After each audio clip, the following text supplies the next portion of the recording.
Hello, Durud and Shalom. We be live. Hi, Monkey. Hello, the read Shalom and Ola. Hola, hola, hola. Okay, Monkey. As you mentioned, there is the United States is responding to the Islamic Republic. They're responding bigly.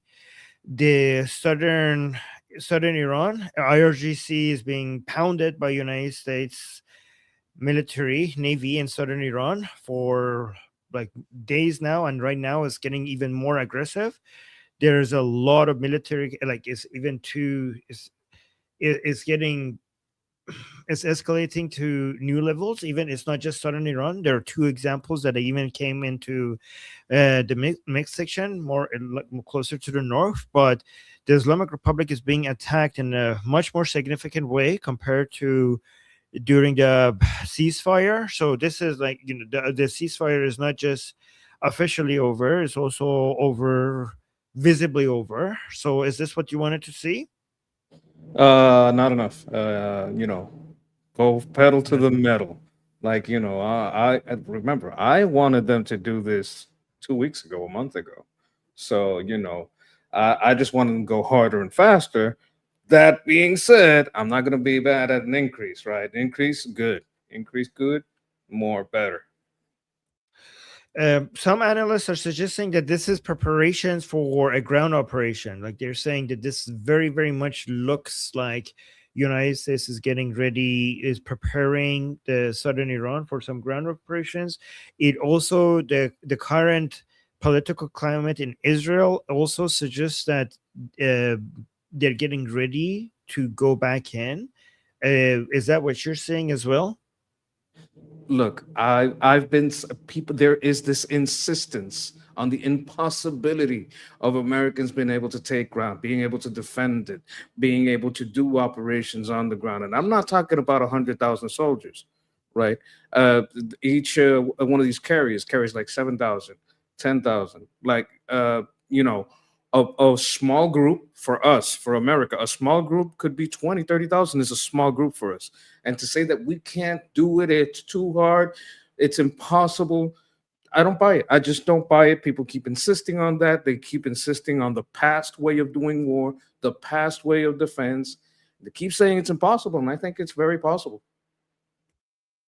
All right, let's listen to what President Trump is saying about all of this, guys. People in the chat, I see you guys there. I'm gonna be, Monkey's gonna keep an eye on your comments as well. Thank you, Monkey, for that. But let's see what President Trump has to say. We used to go million, then we went billion, now we're into the trillions, but there's never been anything like it. The country is as hot as it's ever been, and we're doing really well with Iran. The Islamic Republic of Iran is not happy right now. Should have been done 47 years ago. Should have been done at least during the 47-year period. And it wasn't. Other presidents didn't do what was right. They should have done it a long time ago. It would have been much easier. And they want to settle so badly. They don't like what we're doing. And they do want to settle. We'll find out whether or not we settle with them or we just finish it off. But What do you think about that? I think you can't do anything with the RGC. You got a bomb. You got a bum. You can't settle with these people. These people lie. They lie all the time. Anything that they agree with you, they will violate it at some point. There's no the only utility to talk to, the only two utilities to talk to these people is to buy time if you need time, and also to mess them up, cause division, cause infighting. These are the utilities of talking to them. But the talking to them should never be done with the intention of settling with them, because they lie, they cheat, they violate anything they sign, they violate anything that they agree to. So talking to them should be only done if you need to hold them back, basically trick them into thinking that there's a chance that you're going to give them something, and then don't give it to them. So far, I'm actually happy with the MOU, because the MOU got the Americans the time that they needed, and nothing that they said that, most of what they said that is going to be released to the Islamic Republic is now all up in the air, right? So we were right about the MOU not being worth the paper that it was written on. Nothing there was guaranteed, and now you can see, well, there was no there was no guarantee, nothing that could force the Americans to abide by it. Like, and there was no enforcement power behind it. It was just a piece of paper that is not going to be holding Americans back. And now the actions that you see happening right now, it shows that we were right about that. And let's get some more detailed military updates regarding what's happening, because from Admiral Cooper, the head of CENTCOM. I'm Admiral Brad Cooper here at United States Central Command, where I'm leading the forces executing Operation Epic Fury. First, I want you to know that we continue to keep the family. Wait, are you sure this is Quantum Guard? This has just been posted now. This is new. Why is he calling something it like this Operation? yesterday? I think I showed something like this directly from CENTCOM yesterday. I could be wrong, but it's the same guy. It sounds like the same. There might Why be is he an calling it older version of this.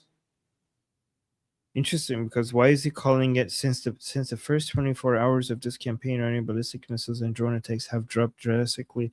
Yeah, this is a new video. Why is he calling it Operation Epic Fury? I thought we were done. That's a new video, but that's not the CENTCOM page. I don't know what Quantum Guard is. No, but based on what he's saying in this video, that suggests to me that this is new. Let me check CENTCOM page. Central Command. Let's see if we could, because I want to make sure we're not sharing an old video. So let's look at CENTCOM. Where's this video? Okay, that might be an old video. I'm not going to share that then. I'm not seeing anything here. It would have been posted here, right? If it was, it probably would have been posted here. Like CENTCOM tends to have that. Yeah, CENTCOM tends to have that first. Stop. I'm Admiral. Stop talking. It's Central Command. Like, not you. I'm talking to X. Let me see. Somebody. Is anybody? Just wait. Let's listen to it anyways, because I want to see. I'm Admiral Brad Cooper here at United States. Oh my God! Why is X just automatically plays this without me clicking? I hate it too. Yeah. Yeah, it's crazy. Okay, let me play it and see if this is new or not. Okay.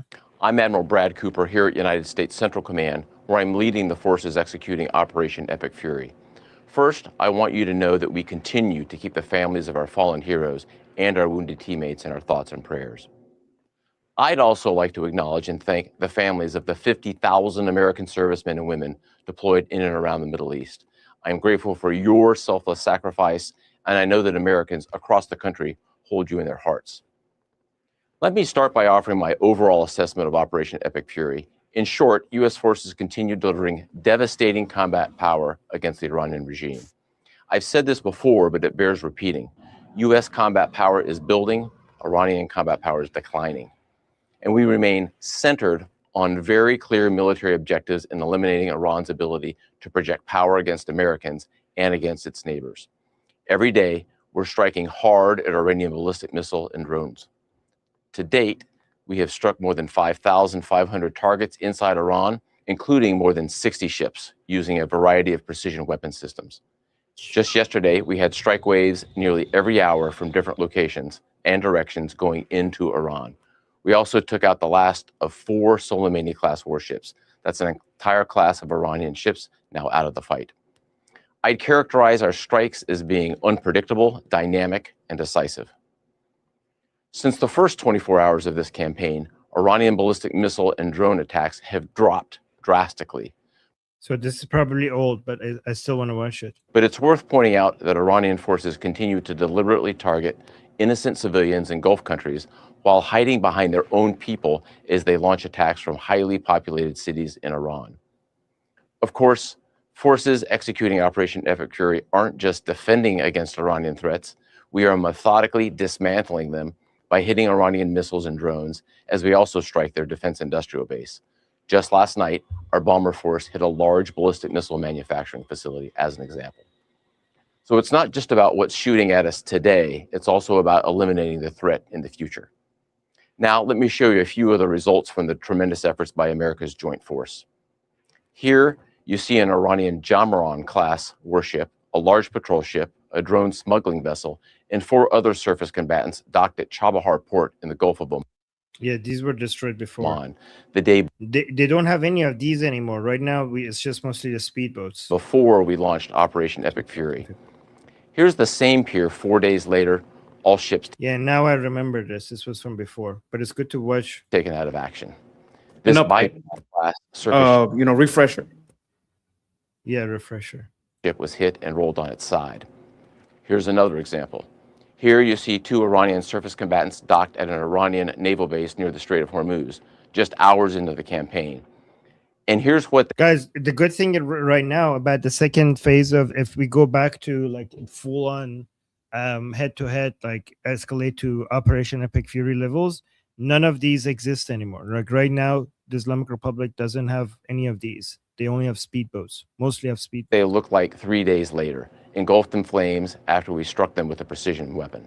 For years, the Iranian regime has threatened commercial shipping and U.S. forces in international waters. Our mission is to end their ability to project power and harass shipping in the Strait of Hormuz. From the air, we've achieved a concentration of air power with back-to-back waves of advanced fighters, creating constant pressure on the enemy every single day. Our dominance is not a solo effort, it's a testament to the strength of our ironclad alliances. We continue to coordinate closely and effectively with Israel in this very large operation, and we are also coordinating and serving side by side with all of our partners in the Middle East. We're on a path to eliminating Iran's ability to threaten Americans and our friends, and we are achieving this through a combination of lethality, precision, and rapid innovation. Let me highlight a few examples, at least the ones that aren't classified, of how we are achieving lethal effects in entirely new ways. First, our warfighters are leveraging a variety of advanced AI tools. These systems help us sift through vast amounts of data in seconds, so our leaders can cut through the noise and make smarter decisions faster than the enemy can react. Humans will always make final decisions on what to shoot and what not to shoot, and when to shoot. But advanced AI tools can turn processes that used to take hours and sometimes even days into seconds. I continue to be impressed with all the branches of the U.S. military. The entire team is performing superbly. Strike operations from our joint force continue, as I've said. I assess that we are clearly exercising air superiority over vast swaths of Iran. We have the most integrated air defense umbrella in the Middle East, and our defensive operations from the Army, Navy, Air Force, Marine Corps, and Space Force teams are performing magnificently. A note about the Space Force. Our space superiority has been a critical enabler to this fight. Unseen by the world, the Space Force is doing 2 things. First, they're degrading Iranian capability, and second, they're helping to protect American forces, and I'll have to leave it right there. All told, despite this incredible progress, make no mistake, we remain highly vigilant. And I just could not be prouder of our Operation Epic Fury team, and I know the American people share that same pride. To all our warriors out there, please keep up the great work and Godspeed. Thanks so much. How could you be American and not feel pride when you see this, right? Like, What's the Space Force doing? Don't worry about it. Don't worry about it. Don't worry. Okay. Don't worry about it. Yeah. Okay, let's go back to President Trump. Also, Monkey, if you see any comments you want to start them so that we could engage with our audience. I'll keep a lookout. Thank you. Booming, and we'll have Iran defeated soon. They'll be defeated very soon.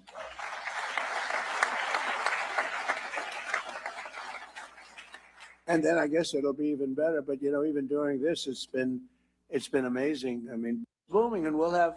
So this is good. When he says Iran will be defeated soon, that's very encouraging to hear, because sometimes he uses language that some people get concerned, thinking that he thinks like the job is done and there's nothing, he's gonna.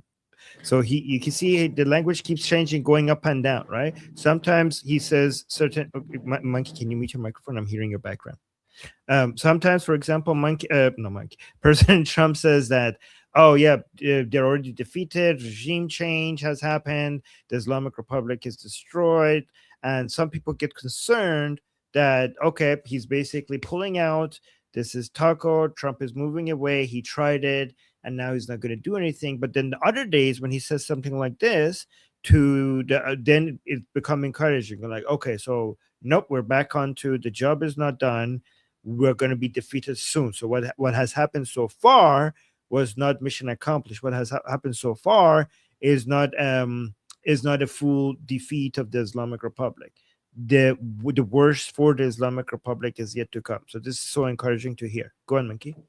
I don't think that's what he means. When he says defeated, he means the IRGC is going to accept the deal. I don't think when he says defeated, he means, oh, they're leaving. They're not going to be in charge anymore. When he says defeated, it means, oh, they're going to come back to the table. They're going to make a deal. That's why I don't like this defeated. I need replaced. I don't need defeated, because defeated still leaves them there to make a deal and accept the deal because they've been defeated. So you have to accept that the game is over and you play something else. That's why I don't like defeated language. I like replaced language. And that's, I'm also going off the interview with Vance, because that's what he's playing at. Like, they're saying, oh, these people want a complete change of the mullah system, and that's not what we're trying to do. We're trying to get them to accept the defeat. So every time he says defeated, I'm thinking he's thinking, oh, they lost and they're gonna accept surrender, and that's just not gonna happen. That's not realistic. Yeah, but what if it's a surrender deal, not a peace deal? Like, what if the terms of the deal are stuff that will basically paralyze the regime and make them fall, or leave them vulnerable to future attacks?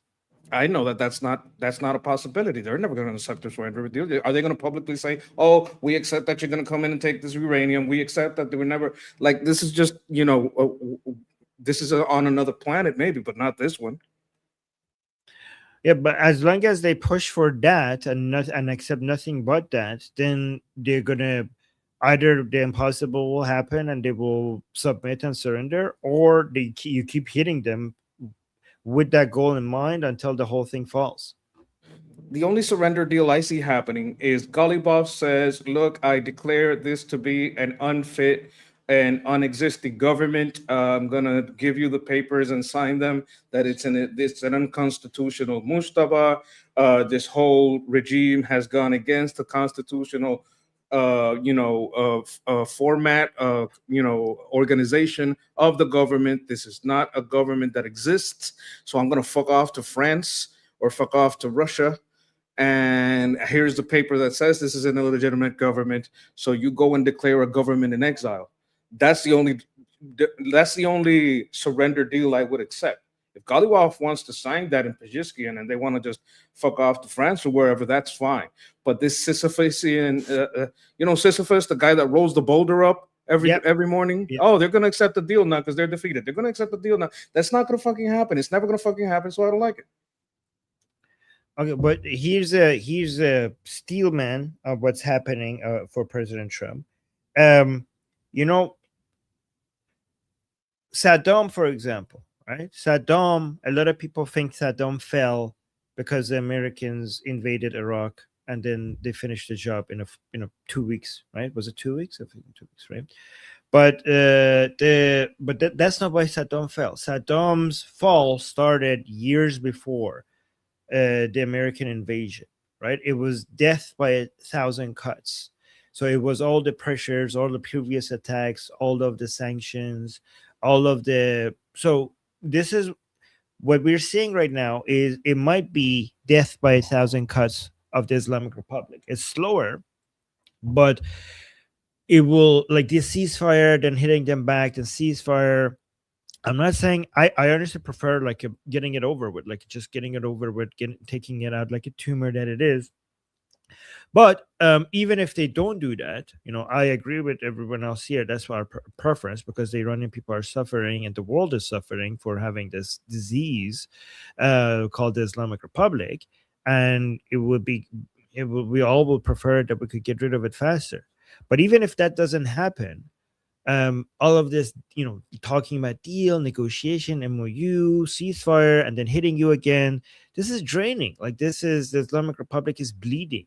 And every time we stop, like the stopping hurts them, the attacking hurts them, both sides. Like, both the ceasefire hurts them and the military operations hurt them all the time. In fact, the ups and downs of it hurts them even more than if you were consistent with one of them. Like, I think that if the Islamic Republic would have preferred either like a continuous ceasefire or a continuous military operation, what they would prefer one of these. What hurts the Islamic Republic the most is this up and down, ebb and flow, keep doing it and then stopping it, I think that hurts the Islamic Republic even more. And I think if you keep at it, even if it's slower, eventually it will weaken the Islamic Republic for when the Americans and Israelis want to do the final blow, is completely vulnerable and defenseless, and makes the cost associated with the final blow a lot smaller. That's a completely un-American view of the problem. The problem you have here is the midterms. The problem you have here is that America's not going to wait 2 years. America's not going to push this boulder up that hill 2 years. You got to deal with this problem now because you got the midterms now, and then in 2 years you got an election. You got to get this shit done now. You can't wait 2 years. We can't. That's an un-American view of what's happening, which I understand. People do have a view of what's happening with Iran that is not America-centered because they're not in America. You have people in Iran. You see the problem with Iran. Americans who aren't paying attention and will not pay attention until 2 months from now, that's a problem because they're going to want this shit dealt with. Like having this outside perspective, 1,000 cuts, boulder up that hill for 2 years problem, what you're going to wind up with is a Democrat like Obama that's just going to give them money and let them regain power. And if you don't want that, you gotta like put the pressure on, let's do this now. You can't wait, Steel Man.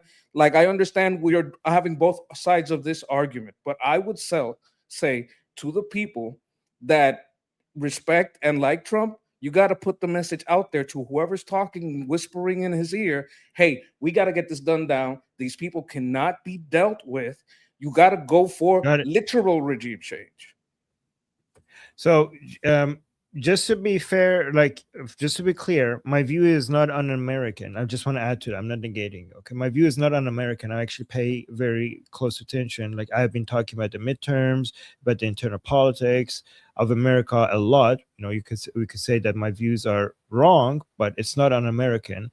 I've been talking to you and other Americans and paying close attention to American politics when it comes to what's happening here. And I've been talking about the midterms more than most people, to the point that so many people tell me to stop talking about the midterms. So I don't think my views are un-American. And also, I didn't suggest, just to be clear, I didn't suggest that I like this option. I was clear about that, right? I was suggesting that this, even if we go with this, even if this is what's happening, it will still lead to the fall of, it could still lead to the fall of the Islamic Republic with death by 1,000 cuts. I was pretty clear saying that obviously my preferred option, like yours, Monkey, is for us to basically finish the job fast. I mean, America-centered. Yeah. I mean, un-American sounds like it's it's disrespecting America. I don't care about it. That's not what I mean. I mean, it's not America-centered. Like, you gotta understand the damage that Obama did. You gotta understand that if there is a shift, it's gonna be a big problem. It could be 1,000 cuts or it could be 1,000 band-aids, and you don't want 1,000 band-aids on their cuts. If you have a drastic shift in policy in America, they will come back stronger. The technology has changed, which means they could heal faster, at least militarily, and that's a real problem. Like, I know you're steel manning, you're giving the opposite. Like if you told me to steel man it, then I have to take the opposite position, and I might say some of the same things you're saying. So this isn't about like a you and me thing. I'm just trying to tell the people that you're trying to echo, hey, we need to deal with this now. This needs to get dealt with now, and this talk of keeping this regime in power will be incredibly costly in the midterms. And whoever is telling this man that there can be a deal made and that they are accepting a defeat, and them saying they're defeated is good. Defeat is not enough. You got to remove them. I got that part. Like, yeah, but just to also be clear one more time, like, I know you weren't saying un-American as an anti-American, but even if you mean American-centric, again, that's what I was referring to. I do pay close attention. Maybe I get it wrong, but I actually, people here know that I do consider American politics. In fact, I'm known for that. Like, every time I'm talking about Israel, I take the internal politics into account. Every time I'm talking about America, I take the internal politics into account. So it's not true that I have an un-American perspective, even if it means that's like not what I said. American. Yeah, okay. I'm just clarifying. clarifying. I think we've clarified it 20 times. Do we got to do this? Let me clarify. No, let me clarify. No, let's not do this. No, when I'm going to clarify something, I think it's, I mean, as long as I'm not repeating myself. But yeah, somebody, Boogeyman is saying, is it me or is Monkey being a little aggressive the last 2 days with Armin? It's fine. I don't mind I'm it. It's aggressive okay. all the time. That's the point. That's why I'm here, because I'm chimp out. That's the Yes. the attractive. That's the selling point. Yes. But again, so yeah, Monkey, when something, when my view is being described as an American, I'm going to clarify. Okay, let me do that. Don't get upset. Okay, I we got want to some bring super something chat. to the audience. Like, the person that tells me to chimp out the most is Armin. Like, I try to be Yes, more calm, and Armin is that's what I always telling say. me to chimp out. So you guys don't think that I'm doing something wrong when I'm chimping out. This is something I'm encouraged to do. Yeah, it's fine. It's fine. Okay. And then Justin, thank you so much for the super chat saying U.S. Marines going Ayatollah hunting soon. Get what is this, Monkey? Do you want to read that? U.S. Marines going Ayatollah hunting soon. Get some Ayatollah. Marines. Get some Marines. What does that mean? This is Like Marines, like have Marines go inside the I know. line, grab that, like get some. Okay, but Like, some is not. No, I know what Marines is, but I just okay, now I get it. You write it like that because you don't have enough room in the super chat. Because I was like, why is it? no, written like they this? $5. He's got room. Americans hate Okay. grammar. Oh, okay. See, okay, thank you. Americans hate grammar. Like to us, grammar Nazism is still Nazism. Oh, okay, that makes sense. Okay, my yeah, U.S. Marines going Ayatollah hunting soon. Get some Marines. Okay, got it. But you know what? When it's like this, I should just let Monkey read it. But sometimes I don't get it. Thank you, Justin. And then say it with a super chat saying, hello, Durud, hola, and shalom, everyone. You know what? I should add hola because whenever Monkey is here, I should just remember to add hola at the beginning as well. I'll try to remember. Okay, I'll try to remember. That's a good one. Thank you, Sayed. Yeah. Hello, Durud, hola, and shalom. Okay, good. Oh, no. Hello, Durud, and shalom, and hola. Hola, not hola. Hola. Am I pronouncing it right? Hola? The H is silent? Yes, probably. Yes, it's silent. Okay, hold on. Aristotle and Plato with a super chat saying, un-American view is a gambit that may pay off. What do you think about that, Monkey? Not in the midterms. Maybe after. Yes. But what some people in the chat, every time I talk about the midterms, sometimes somebody in the chat is like, Armin, the midterms, it's not about the midterms. Trump doesn't care about the midterms. And they like criticize me for bringing up the midterms. How should I respond to that, Monkey? I tell that person you're statistically meaningless. The numbers say it is important. Oh my God. Okay. You are again, this is what I'm going to respond next time. You are statistically meaningless. Use it. Borrow it. Use it. I encourage it. Yeah. Okay. All right. Thank you, Aristotle. What is the by the way, no offense to Aristotle, like, take it like, as like we're saying. He wasn't not in saying that. response to him. He wasn't. Sorry, saying Aristotle. Love you, homie. I love you. I was talking about other people who were saying that. Yes. Okay, you want to read this one from Justin? Justin says Alfred's story in The Dark Knight of the guy who discarded all the diamonds really hit home. He said, "Some men can't be bought, can't be reasoned with. Some men just want to watch the world burn." That's the Islamic Republic, folks. Like, he's talking about Batman in The Dark Knight, like that. Like, it's a movie, Batman movie. Yes. And some people do want to, like, you can't buy them, you can't do anything with them. They're not logical actors, and there's nothing they want other than to watch the world burn. Yes, there are people like that, and I think the Islamic Republic comes closest to that. I mean, they literally want to burn, like they say that they want to basically destroy the current world order. That's what they say, to bring Islamic world order in its place. So yeah, actually, if there's anybody in the world that quote applies to, it is the Islamic Republic more than anyone else, for sure. Good quote, Justin. And then you start this next comment. You want to highlight that? Yes. You start this one? Okay. He's American. He doesn't speak English. That's right. I speak Merkin. Right. Yeah, with an M. Merkin. Merkin. Okay. That's good. All right. Let's go to more of President Trump here. 111 missile shots. You know, President Trump sounds like you a lot these days with that background noise. Look at this. Guys, Trump sounds like monkey. Look at this. It's like, 111 missile shot a few weeks ago by our lovely friends from Iran.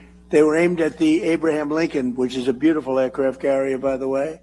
The SS Abraham Lincoln, 111 in a short period of time.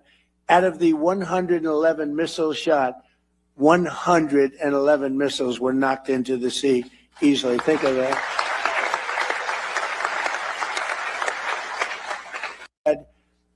okay, we've heard that before. This is a recent video, but we've heard that before. But this comment here that happened yesterday, this is kind of new comment. Watch this. You came to the conclusion that you couldn't negotiate with the IRGC. Does that mean that you might wipe them out like you did ISIS? Yeah, it does. We will see what's happening. We received a call just as I was coming here. They want to meet. They always want to meet. But, this should have been done by other presidents for many years, for 47 years, but really a lot longer than that. And it wasn't. And I never understood. Let me just pause here, Monkey. What is the point of meeting with them and talking with them if you're acknowledging that they cannot be negotiated with? Like, what is the point? Like, I'm not saying there's no point, but I'm asking, what is the point? Look, right now he said eliminate them like ISIS. So that would make meetings pointless. Why would you have a meeting if you know you're not going to make a deal? Subterfuge. Make them believe there's a path to a deal. Make them believe that there is a way. Make them believe that they're going to survive, that they can move, that they can talk. Like, that would be the only thing. If you're going to eliminate them like ISIS, like wipe them out, yeah, you would make them believe that they can talk and then just, I don't know, not talk or, yeah, sure. Yeah, sign the paper, whatever you want, but keep hitting them and keep hitting them and keep hitting them and keep hitting them until they don't have not an army, but not an army or a police force. Like, no ability to enforce anything they want on anyone in Iran. Okay, but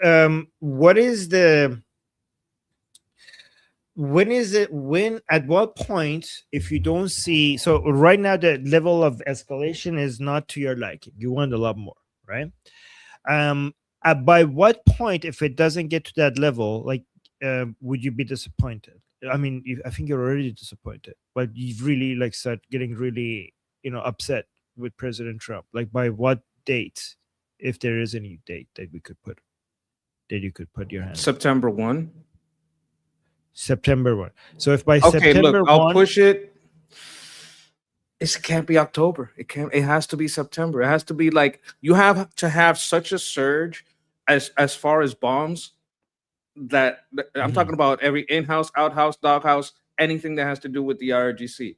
That means police, that means a military, that means government buildings, anywhere where they gather, their tax office, anything that's a government building, not just like everything, anywhere that they gather, they would have to have no center to gather. It has to be a complete elimination of anything to do with the government, taking away not just their ability to wage war, but their ability to police the people. And if they can't police the people, they can't hold them back. Like, how are you going to control the crowds if you don't have a police station? If you destroy the place where they have all the guns that they're going to go use against the people, how are you going to control the people? If you destroy every police truck, every police car, every pickup, everything where they mount a weapon onto, how are they going to do anything against the people? Like, we have the ability to hit a motorcycle. We can definitely hit every police car. We can definitely hit every pickup that they mount stuff onto. Like, that's what I want to see. That's the level. If you destroy every single police station, everything, that's what I want to see. Okay, so, but all right, and if that doesn't happen by the end of September, what are you gonna say? How you? I think it's a problem. What am I gonna say? Well, I'm still not gonna vote for a Democrat. Of course, I'm still not gonna support Democrats, but I think you would have to show something like that, give indications like that, show the people something like that, to say, look, we eliminated the government. They still have some hidden bases that they shoot out from at the Gulf, but they don't even have police stations to control the people anymore. I think what do you think would happen if they destroy every police station? every besiege station, every pickup truck they have, every police car they have. What do you think would happen in Iran? True. Yeah. No, that's the level of escalation I want to see for sure. I agree with you on that. We got a super chat, which I saw this, I couldn't believe it, so I was waiting for more confirmation. Don is saying, Armin, Mossad or Iranians decided Khamenei needed cremation to be cremated more instead. See pics of where he was buried on fire. Yeah, I mean, I had this ready. I just don't know if this is real because it's hard to believe that this is happening. So I was just waiting for more confirmation from somebody, like saying, "Looks like hell was so hot that Khamenei's corpse caught fire, ablaze at his burial site. So sweet, Allahu Akbar." Can somebody tell me what is it? Is this real? I can't believe this is real.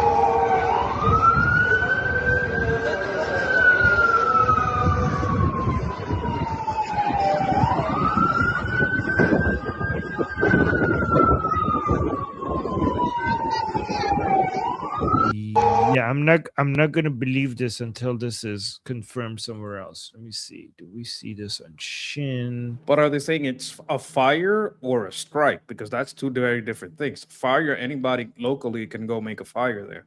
Yeah, I've seen someone in the chat saying that's rubber burning. Like, yeah, somebody could have turned some tires on or something.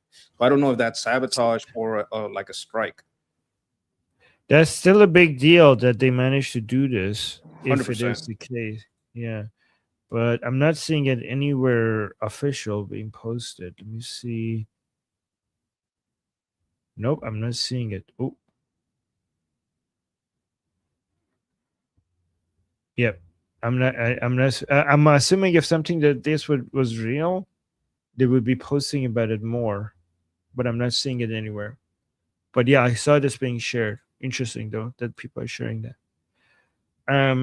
Thank you, Don, for bringing that to our attention. I'm gonna keep an eye on it, and if it gets reported in somewhere more official, I'll bring it up again because it is a big deal if this is real. So, Mark of Reality just gave us a super chat. Oh, Monkey, this is addressing you. Do you want to respond to this? All right, Michael Rivera, Monkey is wrong. This campaign will be going off on after the midterms. I never said it wasn't. If you make up what I said, it would be wrong, but that's not what I said. So you're making up another reality where I said that because that's not what I said. I didn't say, oh, it has to stop by the midterm. I said the level of escalation has to increase drastically before the midterms so that the declaration is not, oh, they want a deal. It's, oh, look at what we physically did. And that's the reality of what's happening. So not only am I right in reality, what I'm saying is happening in reality. And I never said it has to stop. I said that it has to increase dramatically to the point that the claim of victory goes beyond, oh, they want a deal, oh, they accept the defeat. That's what I'm talking about. And it will not affect the election. Well, your statistically meanings, because all the statistics says it will be affect the election. If your opinion is controls, several a million votes, hundreds. We have a lot of people in USA. So having this belief about what you think doesn't make you right. Worrying that this is going to be an issue will put the Dems' power on the black. The Dems are going to do that anyway. You think the Dems are not going to do that? You think that I can manifest? I'm not a lefty. I don't manifest things into existence. If I just cheer, everything's going to be okay. No, you got to put the pressure on. And they are putting the pressure on. Like the president's doing what I'm saying. He's not doing what you're saying. So I don't know what you're talking about. Normies don't care. They don't care now. They will care when they can't escape it. The problem with the midterms is that all of these talking points become unavoidable. That's why I'm talking about September, because by September, this shit will be unavoidable. They'll be getting it through their, eyes, nose, and ears, just everywhere, over and over. That's the problem, that the midterms is not, the normies don't care until they can't stop hearing about it. The normies don't care until it's in every ad, it's in the radio, it's in the TV, it's in their Twitter feed, it's in their Instagram. That's when they start caring. And that's going to happen whether you like it or not. And it's going to bring all the failures and all the successes into the highlight. And by then, we better be able to put it out there. Hey, look at what we did. Look at what we did. Well, look at what we did.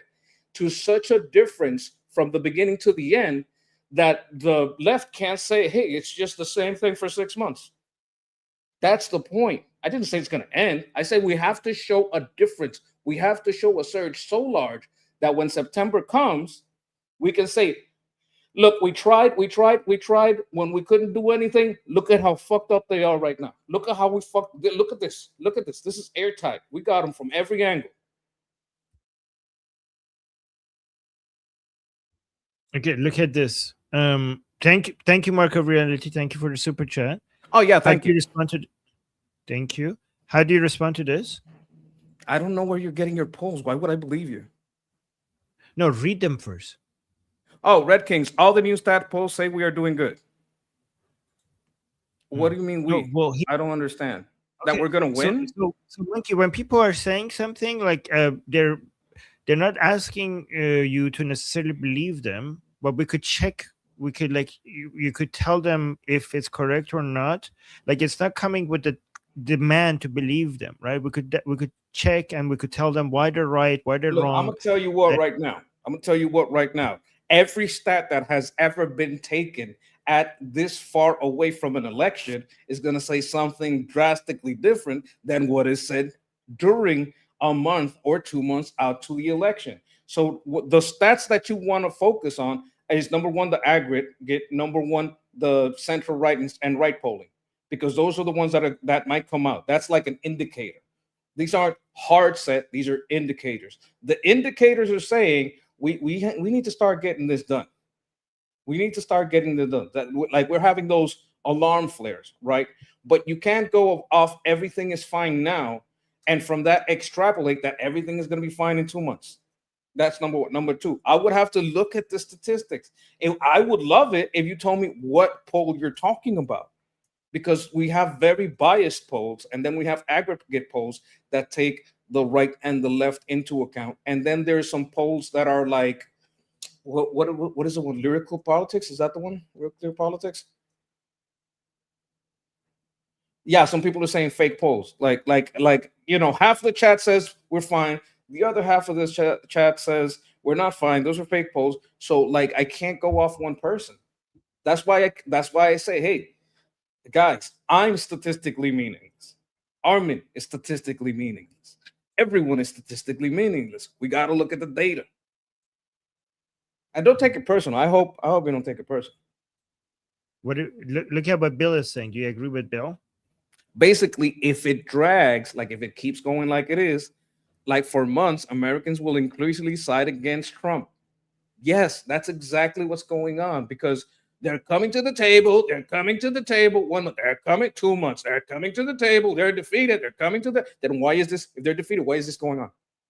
You have to understand what defeated means. The word defeated doesn't mean, oh, they keep going. The word defeated doesn't mean they keep firing. That's not what the word means. You have to like change what the dictionary definition is. If this is defeat, defeat doesn't mean they keep fighting.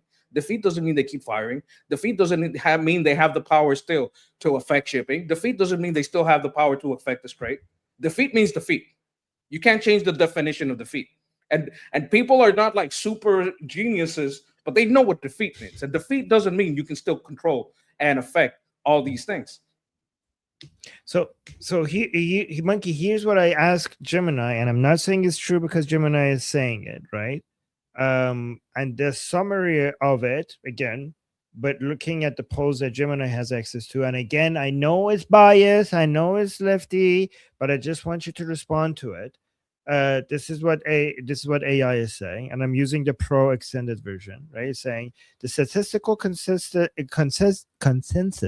indicates that the ongoing military campaign against the Islamic Republic is politically damaging, driving up domestic inflation and alienating critical independent voters ahead of November.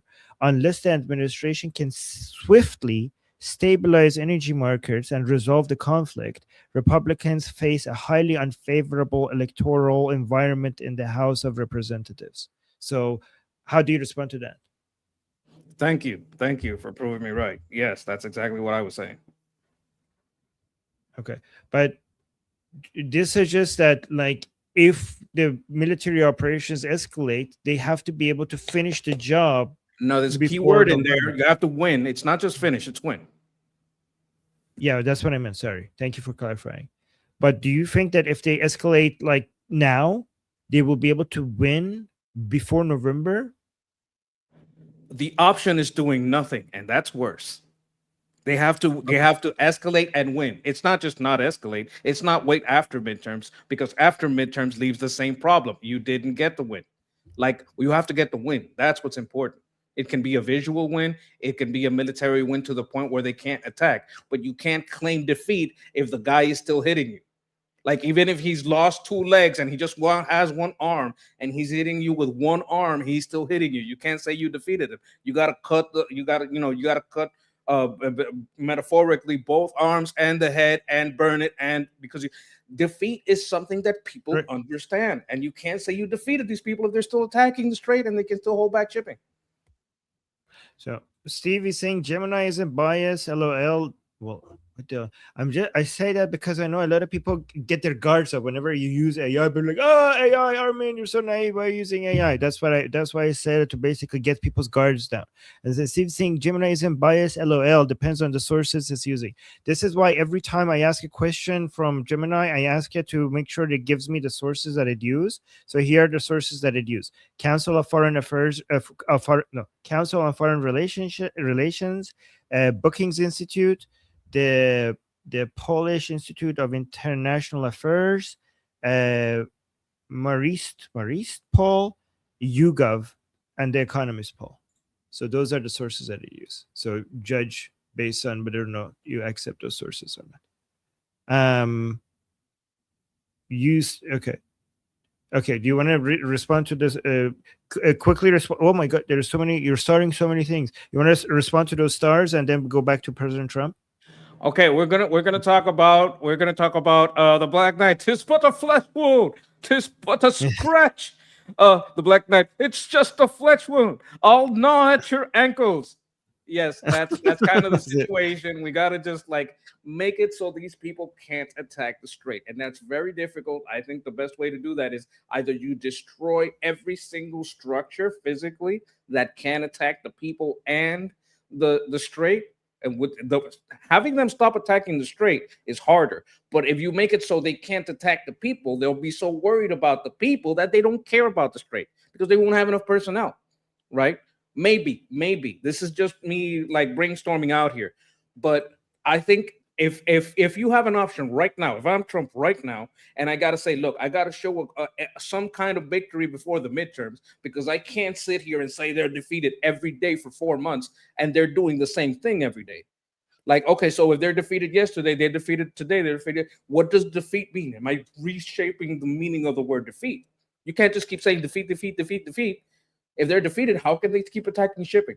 How can they keep doing this? How can they keep affecting the strait? How can they keep launching missiles at Jordan? How can they, like, you can't say defeat and have a force that can launch missiles, launch drones, attack the strait.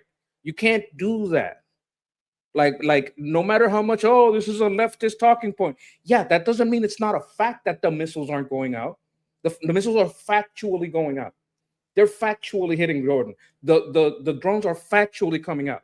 So you need to surge. There's no choice. Or try to make a deal with people that aren't going to like stand by it. Yeah, by the way, guys, Monkey is saying this as a Trump fan, okay? Like, he's like, if you're new here. Yeah, I like Trump. He's the best one, this president I've ever had. I don't want Newsom. I don't want Ro Khanna. Ro Khanna is probably the most likely Ro Khanna AOC ticket or something like that. I don't know if she's old enough.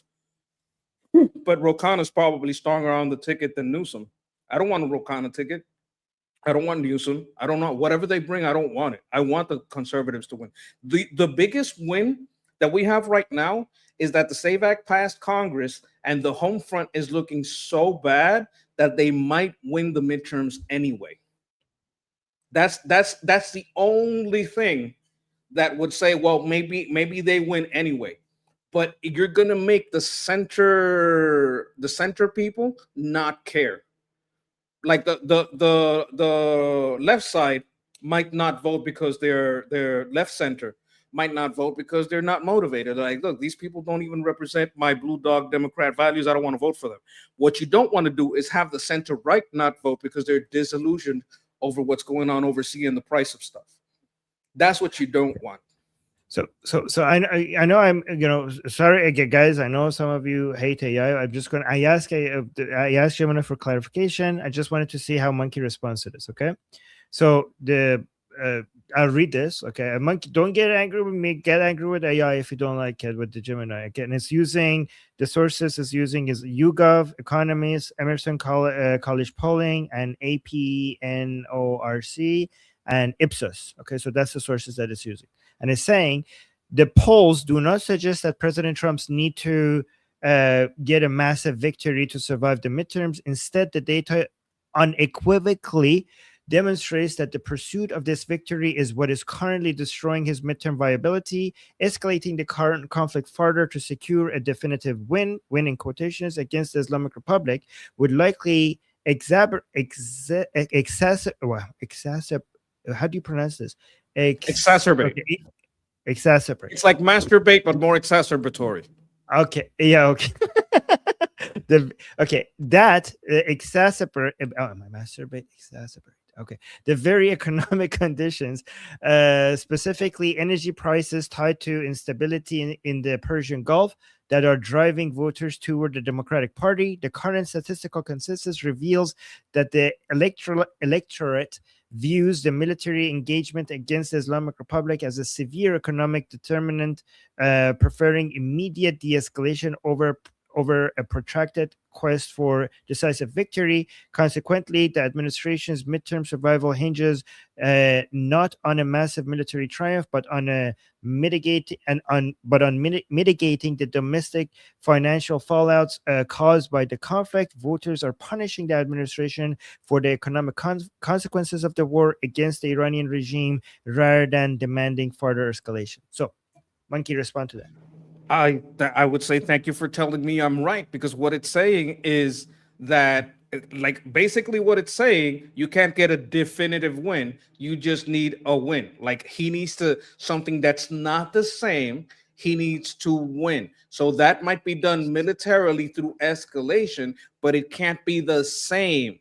It can't be the same thing over and over. You just can't keep doing the same thing and calling it a win. You have to escalate, step back, then allow the offshoring and friendshoring. I know he's pumping up Alaska to make Alaska put out a whole lot of oil. He's pumping up Venezuela to make that production ramp up at lightning speed. He's trying to make Argentina, Brazil. We went over the countries that are ramping up production. If he can ramp up production while he's hitting, he gets the economic win of not having the oil markets upset because he's offshoring and friendshoring the output of oil. And he also gets to say, even if it's not a definitive win, hey, I escalated this to the point that we don't really have to be that much in there anymore. Okay, so here I think Justin agrees with you. We got a super chat. Do you want to read this? Yes, Monkey, as a historical trend is incumbent president party loses seats in Congress midterm, we have to energize the base to overcome that trend. Trump needs a B1 day to run. This is also true. Another reason that he needs that victory is because usually if you're in power, you lose the midterm. This is a steady pattern. The only way to counter that is to have a big victory. You need big victories in the economy, and you need big victories in the military. And that's a way to get over that historical trend. That's probably the only way. Now, is this a normal presidency? No, because normally a president doesn't stay out for 4 years and come back. We have a lot of things in this presidency that's unprecedented. The border surge is unprecedented. How much the Democrats are the reveal of the amounts of fraud in the voting system and in the economics system when it comes to tax dollars. That's very revealing. We have a lot of things that are unprecedented that may shift the balance. One of those things is the military. All those things have to be put together so that if you care about the military, we got a victory there. If you care about our tax dollars being wasted, we got a victory there. If you care about the safety of the election, we gotta because you got to remember, Democrats are being disenfranchised too. If you wanted Karen Bass in California and you got Nithya, whatever her name is, you got a 5% increase. Like, even Democrats are getting disenfranchised because their candidates are not, the ones that they pick.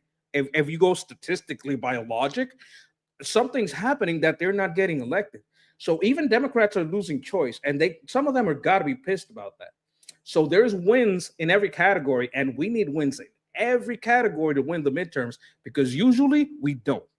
We have a president in office, we don't win the midterms. That's why you got to win on every front, because it's historically difficult to do what we're trying to do in this midterm. Okay. Thank you so much, Justin, for the super chat. And thank you, Monkey. And let me unstart this. Okay, we should play what President Trump said. Okay, here. one This more is thing. the- One more thing. People are saying who wanted carrot best. Look, it's the option between herpes and AIDS. No one wants herpes, but it's better than AIDS. Is it though? Because AIDS is manageable. These I'm just never mind. All right, let's continue. I never had This is either, not- so Yeah, I heard it's manageable these days. So I don't know, but let's continue. Maybe herpes and cancer. Nobody, then herpes is better than cancer. All right, let's watch this one. You came to the conclusion that you couldn't negotiate with the IRGC. Does that mean that you might wipe them out like you did ISIS? Yeah, it does. We will see what's happening. We received a call just as I was coming here. They want to meet. They always want to meet. But, this should have been done by other presidents for many years, for 47 years, but really a lot longer than that. And it wasn't. And I never understood why, but now I do. Because if you're not going to do it the way I'm doing it, you're never going to make a deal with them. They were very difficult. They're good negotiators. They were tapping everybody along for 47 years. Then Obama came in and he just offered them, a fortune of money. He paid them off. 1.7 billion in green cash and hundreds of billions of dollars. And that really set everyone else back because they started wanting to make nuclear weapons. And then we hit them just about a year ago, with the B-2 bombers, and that ended that. So we got a little bit lucky. Our timing was a little bit lucky. Yeah. So, Mr. President, Dan Kane, Raising Kane, is your chief of staff. Right. He was the one, or Joint's chief of staff. He was the one who wiped out ISIS. That's right. Could he be tasked then now to wipe out the IRGC if you can't negotiate? Well, with we're going to be in good shape. I mean, they are really. They've been depleted. Their weapons are down 91%. The drone capacity is way down. They still have, but not a lot. Their manufacturing capacity is down. Their rocket launchers and their missile launchers are way down. Their missiles are way down. Down. They're probably depleted by 88, close to 90%. Now, that doesn't mean there's still not danger, and there is. They're nasty people, but they want to make a deal. I can tell you they want to make a deal, and you don't have to be a genius to realize when you see what's happening to them every night. And now today we gave them a little daytime shot too. So this should have been done, not by me. This should have been done a long time ago, long before me. What do you think about all that? look, if he destroys them like ISIS, fine. I don't care if they want to make a deal. They always want to make a deal. Repeating that doesn't do anything for me. Repeating that they're defeated doesn't do anything for me. I want to see them defeated. What was weird for me is watching the Dow just keeps going up. Did you see that? The Dow on the bottom right just going up and up and up and up. And the General Dynamics is going down, and Lockheed is going down, and Lockheed is going down. I'm like, I don't understand that. Like maybe it's like just a ticker thing that does that for a little while in the day, but the Dow is just up and up and up. Which is, that's a good thing. So I always only just look at it year over year, like the daily up and down. So year over year is up 20%, which is fantastic, but beautiful. What about year to date? Year to date, I don't care. No, that year to date, I don't care because it's so arbitrary. Like that period, year to year is more important to me than year over year to date. But hold on, look at this.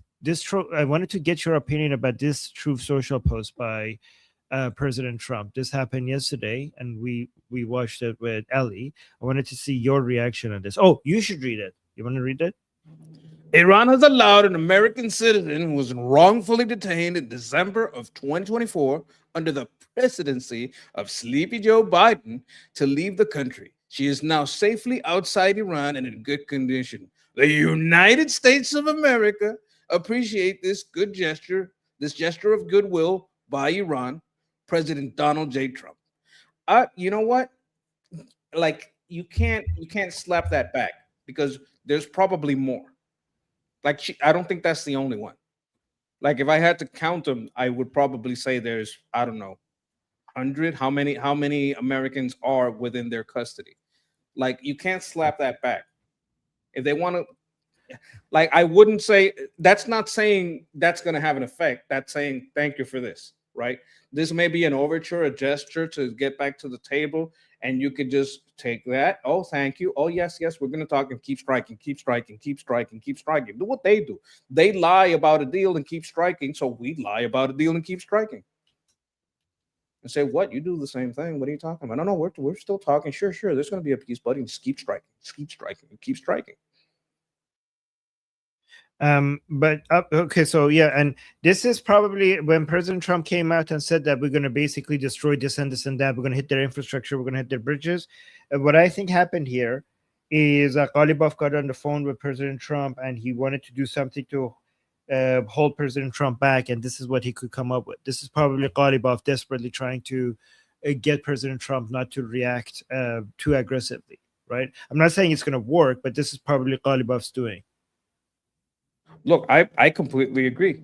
The thing is, I would still want that number. I have no idea on what the number is of American hostages possibly in Iran. Or like you got to remember, sometimes it's a dual citizen. And they're gonna say, oh, you're more American than not, stuff like that. But I would want to know anyone, even tangentially, that you could call an American citizen that they have, and you give all those back. Now we're talking. So I have the number. So following the historic release of U.S. citizen Dena Karari, I think that's the person. Yep, this is basically what happened right now. Yesterday, the Iranian regime still holds at least 2 officially designated wrongfully detained American citizen journalist Reza Valizadeh and grandfather Kamran Hekmati, along with several other green card holders and citizens whose cases remain unpublicized. Despite diplomatic channels remaining open, the safety of these captives is in extreme jeopardy as military tensions flare up near the Persian Gulf. So the Iranian regime continues to hold between 2 and 8 American citizens and permanent residents hostage in Tehran's Evin prison, even after the recent release of Dena Karari. I don't know how to pronounce her last name. I probably want all 8. 8, yeah. But like the whole time that those 8 are getting released, I can keep bombing. Right. Yeah, maybe. Yeah. I mean, even after, you could keep bumming even after. Yes, indeed. See, you're getting it. Right. I mean, that's what Mikey. I want what you want. Okay. Oh, you're gonna like this. You're gonna like this. You're gonna like this a lot. Yeah. Okay. Let's watch it. Fox News alert, Trump's giving Iran the big squeeze. For the first time in the war, we're launching airstrikes while the blockade's in full effect. Plus, sanctions are slapped back. Last night, 47 gave the gay Ayatollah 7 straight hours of bitch slaps. U.S. precision missiles fired from fighter jets, drones, and warships hit dozens of Iranian launch sites, mosquito fleets, and defense systems near the strait. And this morning, Iran woke up to more bombs, over an hour of pounding, hitting cruise missile storage and missile sites near an island base. We're not stopping. Our forces are bombing Iran for the second time today. While the blockade stops anyone without a permission slip, a Curacao flag tanker headed for Karg Island. That's the first ship disabled since we started back up. We shot a Hellfire missile straight through her smokestack. We're also striking deep inside Iran. We hit a railway bridge that's crucial for Iran's trade with Russia and China. So now the land blockade's up right alongside the wall of steel. This was a warning of a bridge before Bridge and Power Plant Day. Now the mullahs are picking up the phone. Came to the conclusion that you couldn't negotiate with the IRGC. Does that mean that you might wipe them out like you did ISIS? Yeah, it does. We will see what's happening. We received a call just as I was coming here that they want to meet. They always want to meet. But, this should have been done by other presidents for many years, for 47 years, but really a lot longer than that. And it wasn't.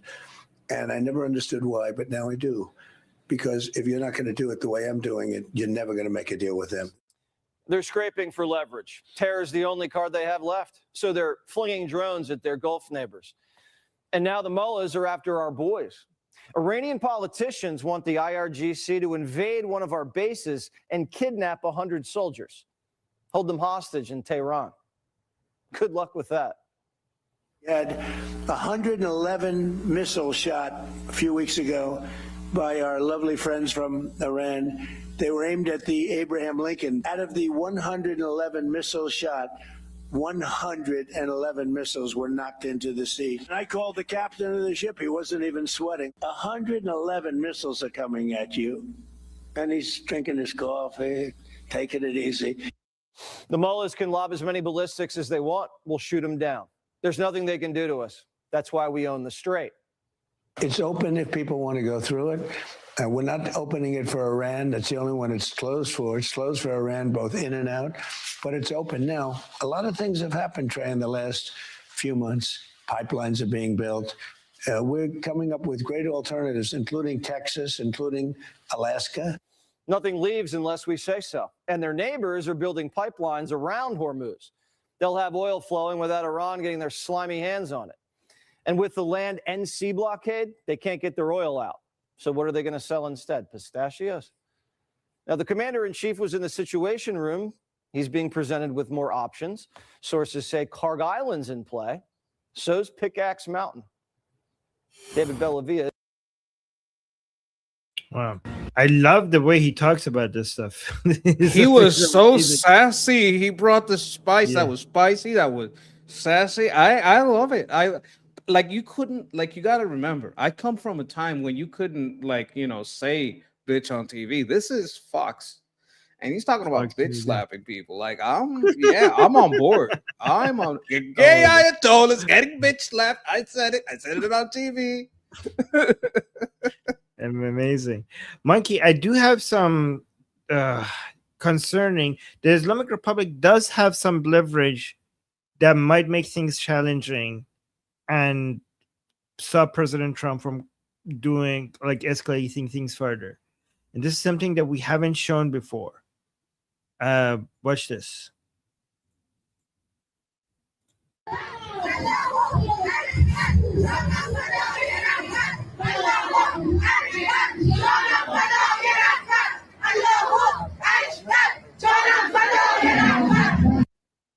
I think you should call it off. I don't think you guys have any chance.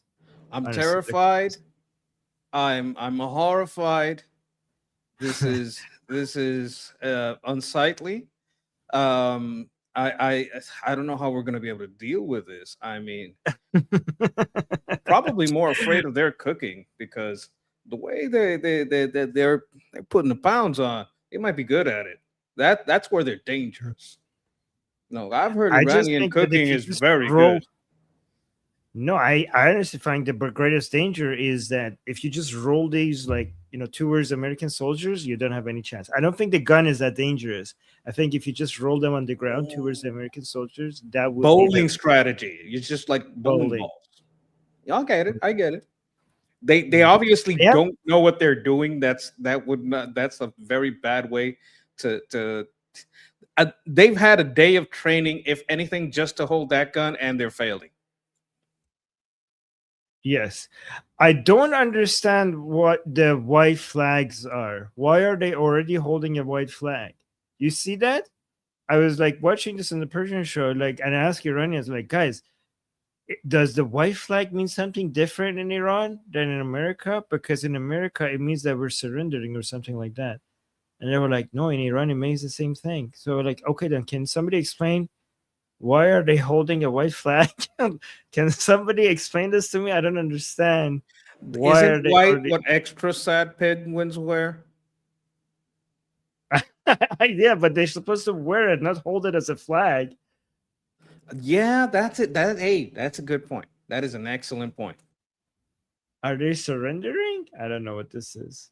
Is this maybe they lied to these women. They're surrendering to the Americans, and they're offering these women as, I don't know, as tribute, as an offering to the Americans. That's a terrible offering. We have too many fat women in America already. Stop it. Stop it right now. We have a weight crisis. Too many Doritos, too many hot Cheetos. Make it stop. Make it stop. Okay. Well, Justin is saying March of the Penguins. Yes. Pretty much, Good. yes. Pretty much. Yeah. Thank you. Thank you. Okay, let's do this other update regarding, because we want to see, I know we wanted to see more boom booms than we're getting, but we appreciate the ones that we're already getting right now. So let's enjoy them a little bit. Definitely an escalation.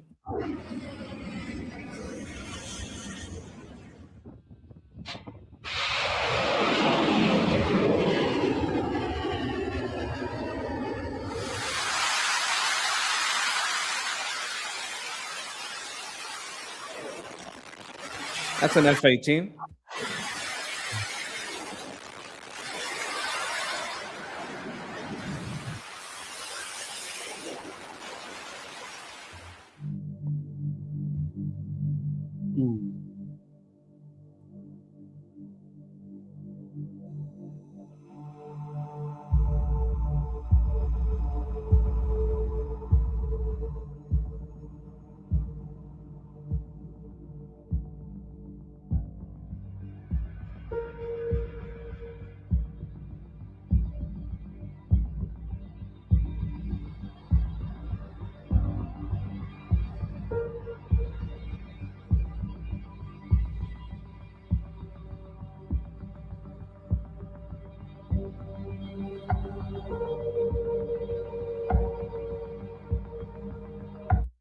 Wow, guys, these are recent, and look at that. That was a Shahed.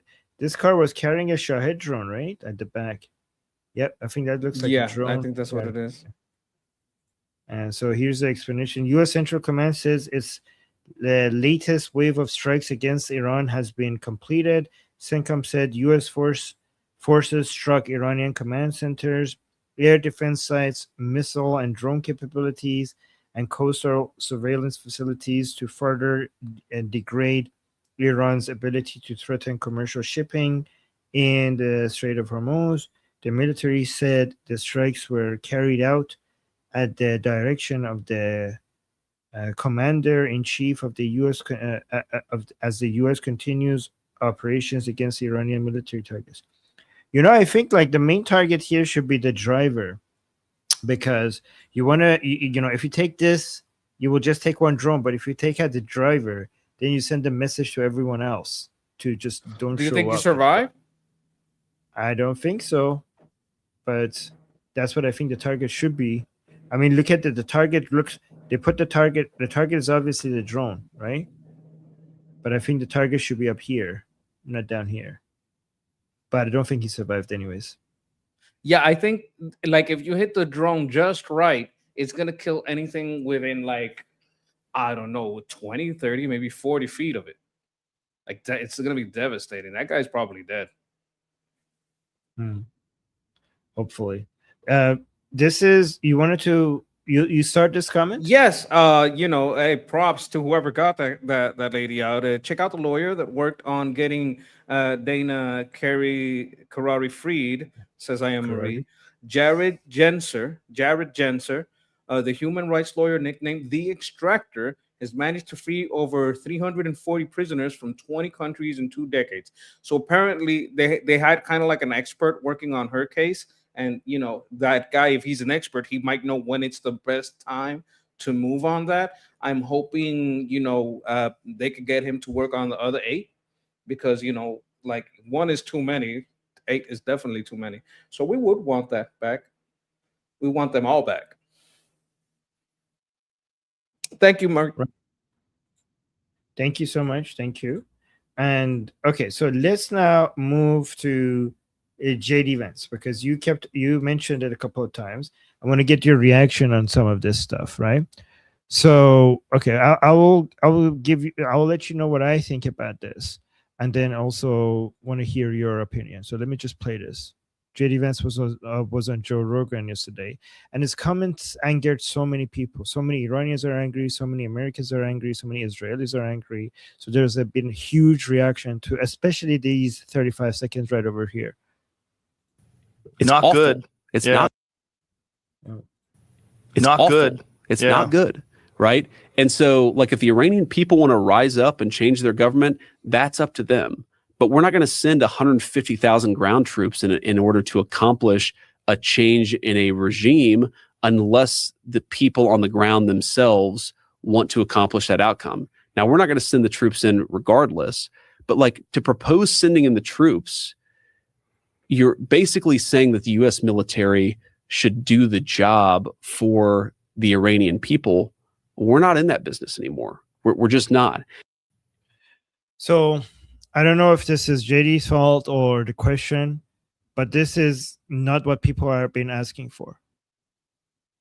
People who's asking, like, who's seriously, where is the serious request for regime change with ground invasion? From day one, the Israelis, the Americans, and the Iranians had the understanding that this is not going to happen. So what is this a response to?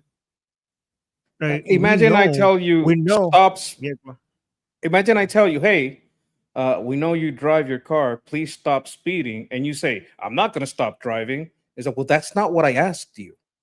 I asked you to stop speeding. It's like, oh, we're not going to just invade and take over. That's not what we asked you. We asked you to help us, stop this regime that's attacking you and attacking everyone around them.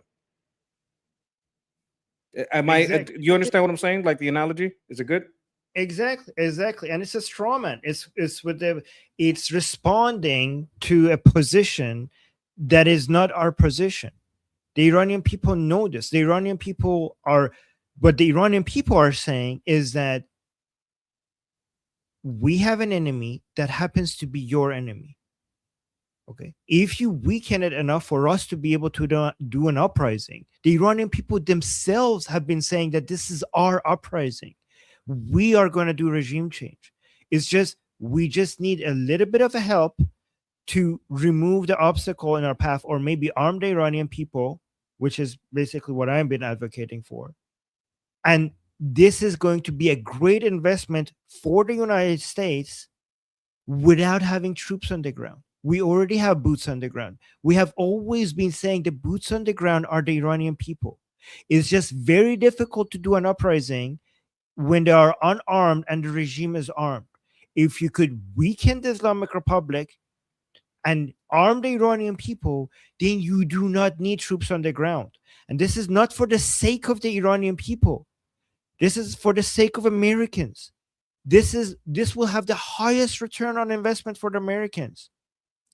This is the most cost-efficient way of getting rid of your number one enemy, by helping the Iranian people get rid of their enemy and your enemy at the same time. This is what people have been saying since day one.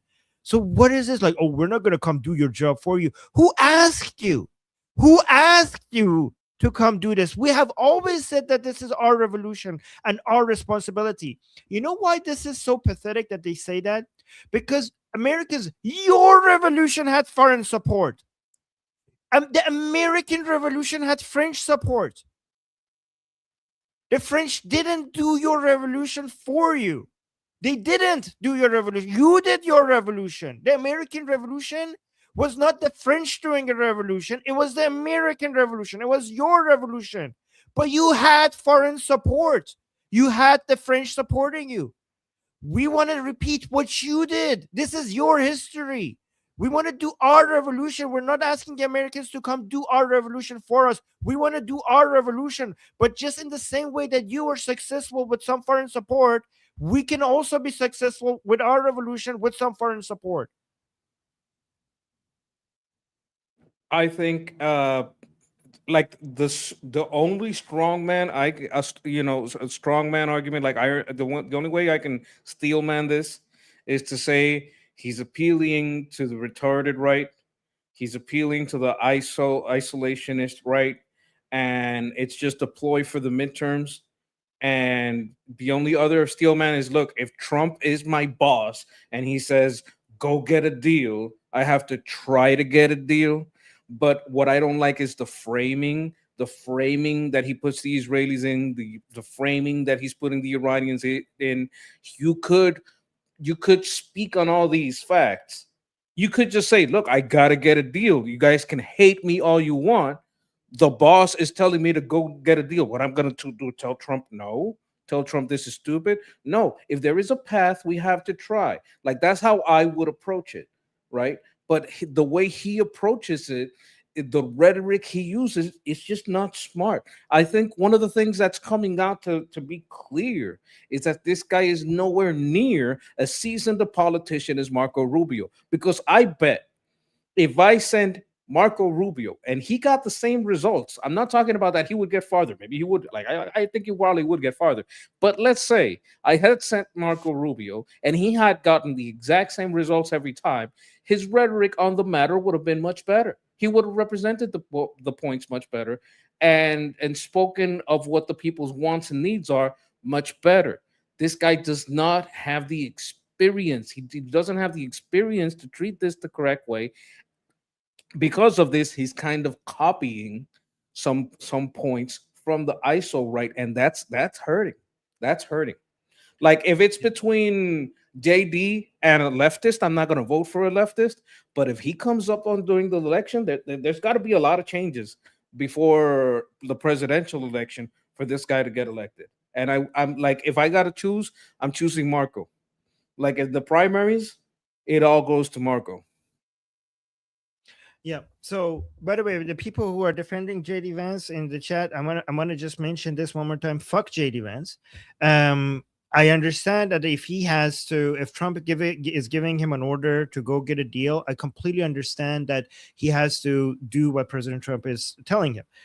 That is different from the language that he has against Israel.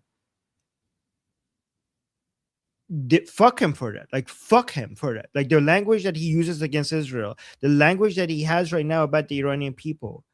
This man does not understand what he's. I mean, maybe he understands, but he is appealing to the worst people, to the isocox in America, and that's why he knows that is his base of support. When he goes out and does, tries to fight for a deal, yeah, I understand that. He's being given the orders. He's serving President Trump. He needs to go do that. But when he comes and uses this language, which is obviously wrong, there is no need for doing that. There is no need for doing that. Attacking your number one ally, Israel, in that way is not helpful. And I know there is no 5D chess plan here when he's saying that. This is actually maybe when President Trump is using him, maybe that you could argue that that's a 5D chess plan. I don't know, from President Trump. Maybe it is, maybe it's not. But this is genuinely what JD Vance is pushing for, because he knows who his base of support is. The base of support of JD Vance, when he uses language like this, is the isolationists, is the anti-Israelis.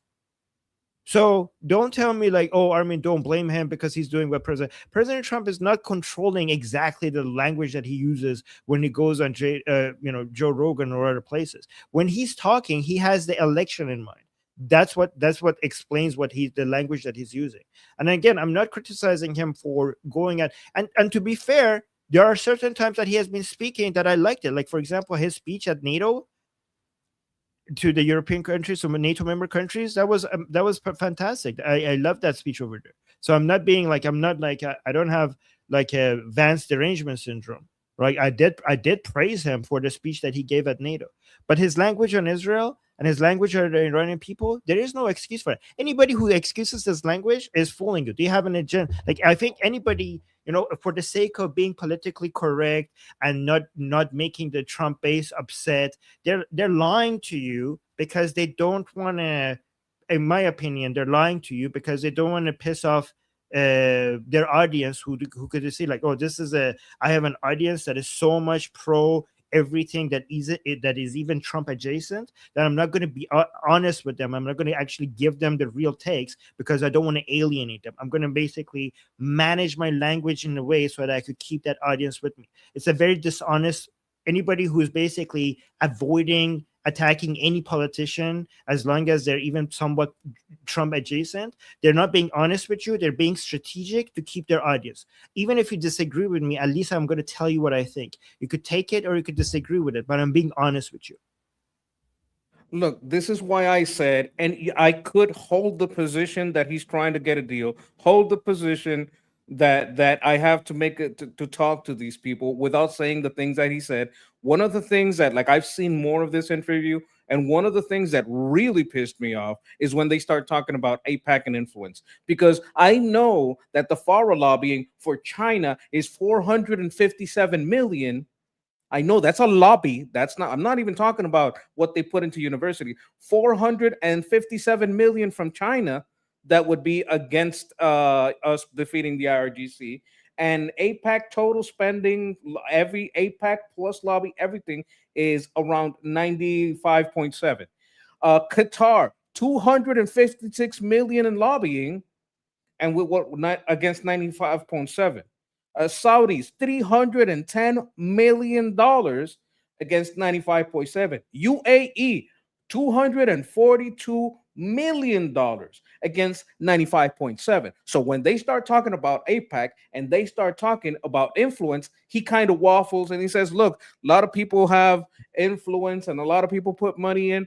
The problem with them is how effective they are. What does that do? So he's hiding that a lot of other people put a lot more money into it. He's hiding that. Why would he hide that? He could just say, look, when we talk about APAC, let's look at the real numbers. A lot of people put a lot more money, and he hides that. I hate that. I haven't played that clip yet, so I think you should keep that for when I play I didn't know it Israeli was part. coming, but Yes. you know, this enrages me when they do that shit to Israel. Yes, me too. Me and you both. And I have a lot to say about that as well. We got 2 super chats here, and then two comments that you wait. No, not this one. This one here. So Justin is. I think I started out. Yeah, I'm starting. Sorry, I forgot. Justin saying, JD, you're such a tool. Did the French and Spanish do the job for the Americans in 1781, or do we just need a nudge over the finish line? Douche. Yeah, exactly. That's exactly. Justin, me and you, we're connected. That's exactly what I was saying. In fact, here's another thing, Justin. Almost no revolution has been successful without some foreign support. There's look at history. There's very few examples of successful revolutions without some support from outside. And here's the thing, it's interesting. Americans were already armed, and they still needed support from outside. The Iranian people are not even armed. The Americans needed foreign support, even while they were armed. And thank you, Justin, for the super chat. Despite, what does this mean? Thank you, Fleshy Monkey. Help me out here. Despite the Vance, like if I'm guessing if we have any success, it'll be despite Vance, not because of him. Oh, not because of him. Okay. Oh, so here's a super chat saying, no, it's not a super chat, it's a comment. I thought it was funny, so I want to highlight it. Saying, hey, bastard Armin, stop fooling people. You are the underdog of Islam. I don't know what that means. The underdog of Islam. That is he trying to accuse you of being a secret Muslim? Secret Muslim? I don't understand that. Yeah. Yes. You all been fooled. All right.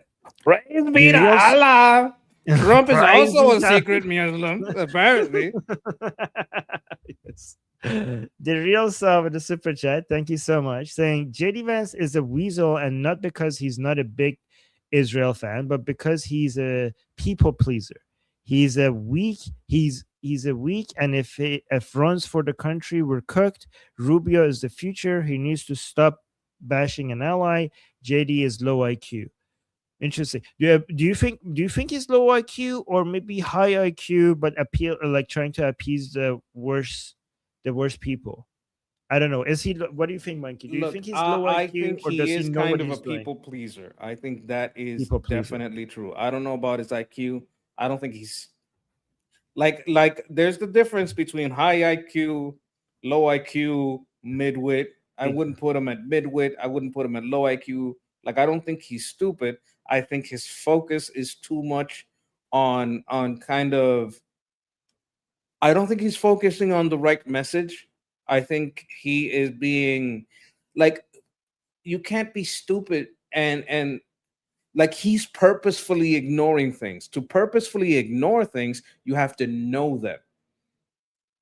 He's not saying, well, I don't know about the funding. he's avoiding that talk and saying they use it more effectively. That Yes, which I requires will play that intelligence, clip. defection, knowing the knowledge, knowing how to hide it. Like there's a lot of things going on for you able to pull that poison pill in. Yes, but I do agree that like he tries to, like, what he's doing is trying to figure out how to win the upcoming presidential election. He's a people pleaser, and I don't even know if he has any of these beliefs himself, or he just know his base of support. I don't know much. I don't know about his internal intentions, but I do know that his fan base is the isolationist, anti-Israeli part of America, and he knows it, and he needs to. That's why he has all of these horrible ideas and policies. But yeah. So thank you, by the way, the real Sa. Is that how you pronounce it? The real Sa or Sau? Sau? Sao, I'd say Sao, but I could be Sau. wrong. Sau. Okay. Thank you. And Tao Fei with a super chat saying regime change is toxic for politicians. If we degrade and force IRGC to sign a surrender, it opens the door for Iranians to finish the job. We can and will help with the final push, but we can't do it for you. Obviously, that's what the Iranian people are not asking for it to be done for them, and they just. But they understand. But I'm pretty sure everybody understands the Iranian people would not be able to do regime change until the Islamic Republic the IRGC is weakened, or if the Iranian people are armed.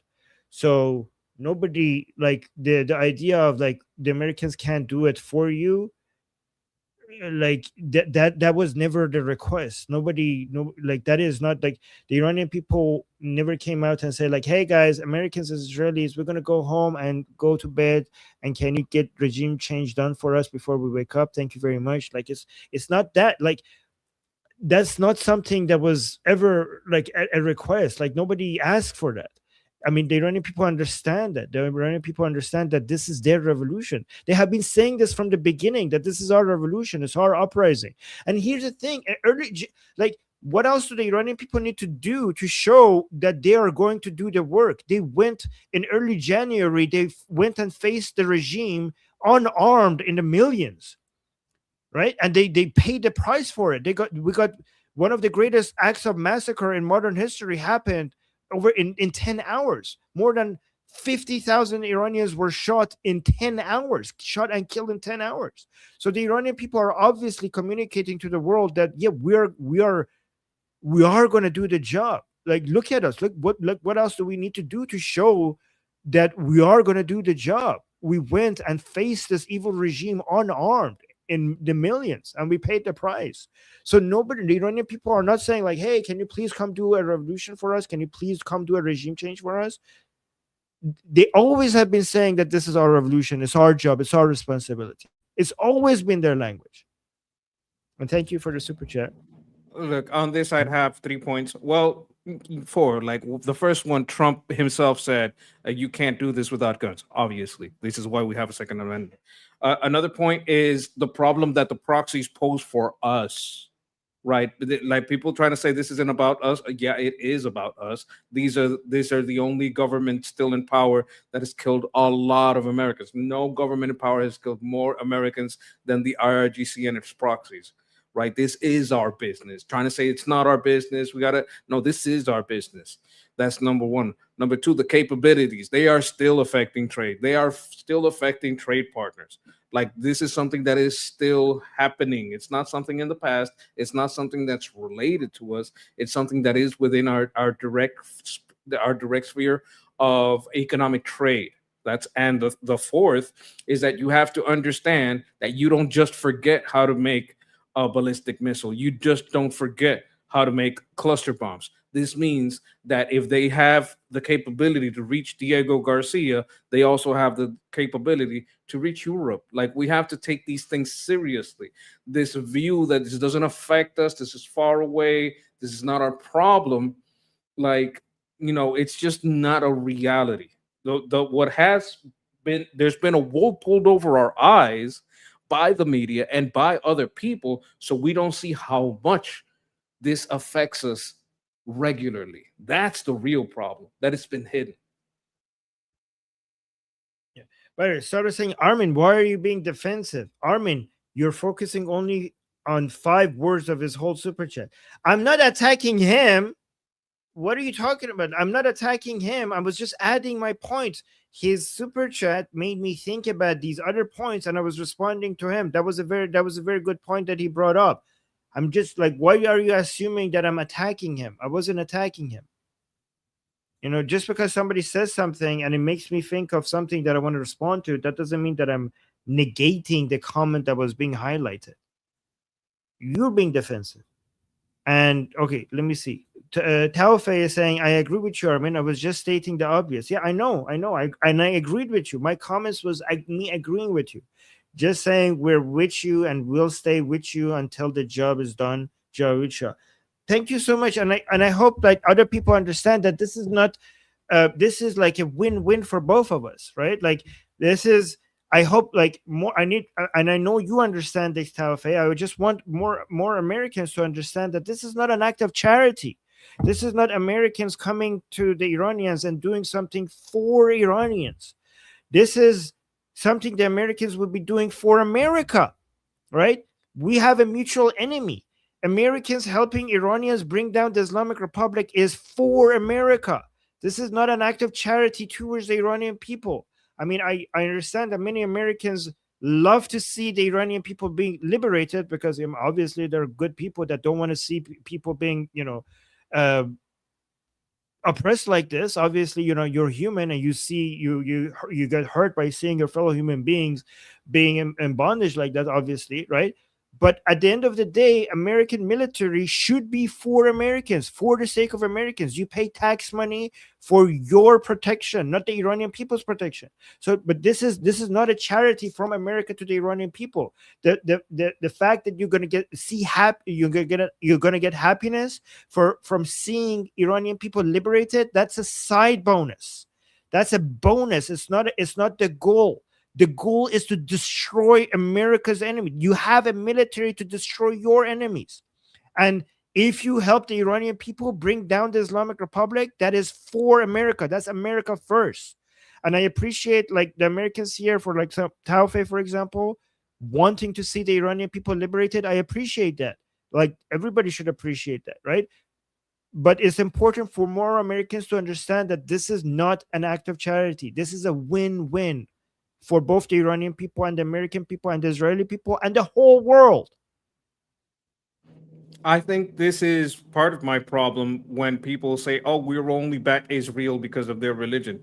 No, we also back the Saudi Arabia, have for decades since the beginning of the petrodollar deal. That has changed, but we still have bases over there. Like Israel is one country. How many Islamic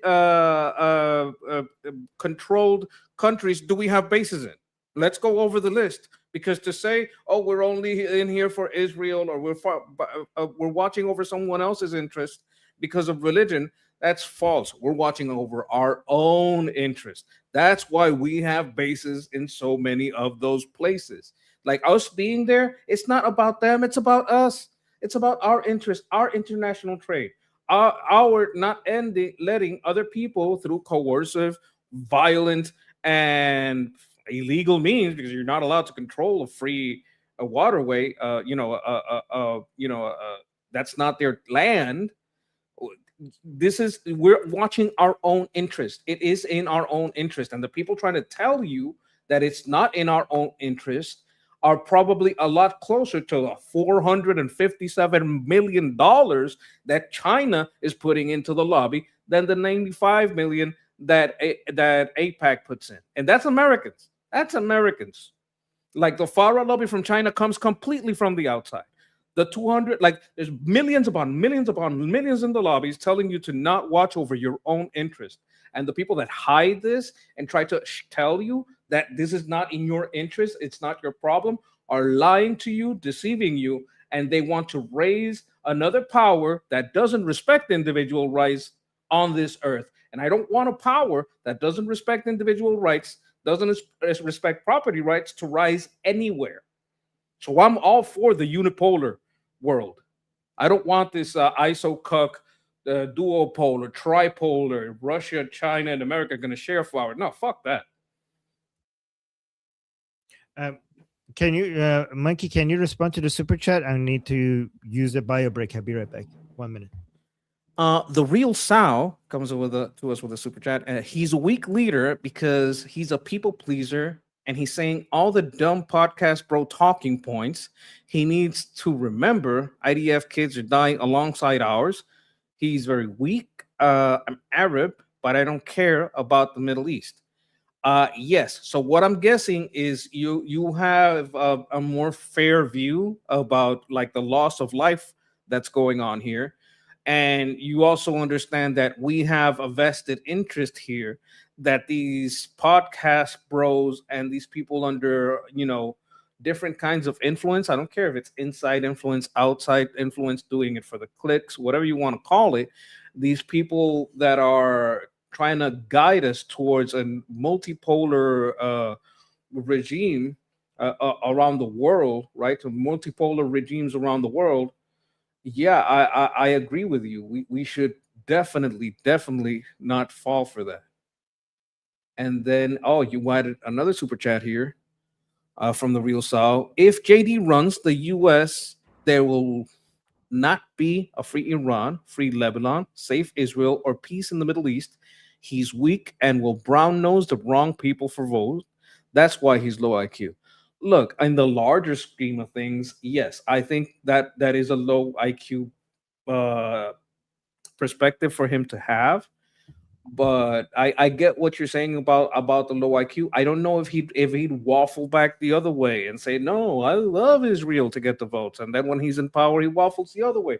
This is what makes him weak. It's not that he loves or hates Israel. It's that he waffles. He waffles on Trump. He waffles on Israel. He waffles on all. And you can't have these people waffling back and forth. One of the things that people love about Trump is that he has been consistent, even about taking Carg Island since 1988. Like, he is very consistent about his viewpoints. When you have someone whose viewpoints waffle so drastically as JD does, that's a problem because you don't see a backbone there. It may be because he's kind of young in politics, inexperienced, whatever it is. Maybe it's Maybelline. I don't know what it is. That's a joke about the eyeliner. I know he doesn't really wear eyeliner. That's just a joke. So the reason why I don't know if he's low IQ or not is because you're right. You're right, the real South, that this is a bad idea if you have America's intention in mind. But what if your intention is to just win the election and you understand your base of support is isolationist, anti-Israeli isolationists, right? Then even though this is bad for America, it's good for JD Vance. So it might be a high IQ move if the goal is not to, benefit America, but to benefit JD Vance. That's why the only reason why. But I do agree that it's a bad idea for America, right? Hey, this Muslim guy in the chat, if you want to stay here and not get banned, stop using all caps. Okay, you could be in the chat and spread your bullshit if you wanted to, and we're not going to ban you for your shit ideas, but stop using all caps. And if you want to stay here, right? If you don't want to get banned, so just in the previous normally. super chat, Will Sal had said that he's an Arab, but he like understands like the plight of the IDF kids and like all kids, not kids, but like young people in this conflict. And I respect that. I believe this is a person that's over here in the U.S. that's also seeing how it's in our best interest to have an understanding and he's some Lebanese. involvement here. Okay. Yeah. Yes. Okay. I remember that. Oh my God, I'm usually not good at remembering these things, but now I remember. Okay, thank you, Real Sal. Lebanese American. All right, look at this. Ginga with the super chat. So saying, I'm out of the loop. What happened between you and Goldie? Oh, we just went our own way. Nothing serious. I support Goldie. Goldie is great, and I love everything that she does. She's a great voice for the Iranian people. Thank you, Ginga.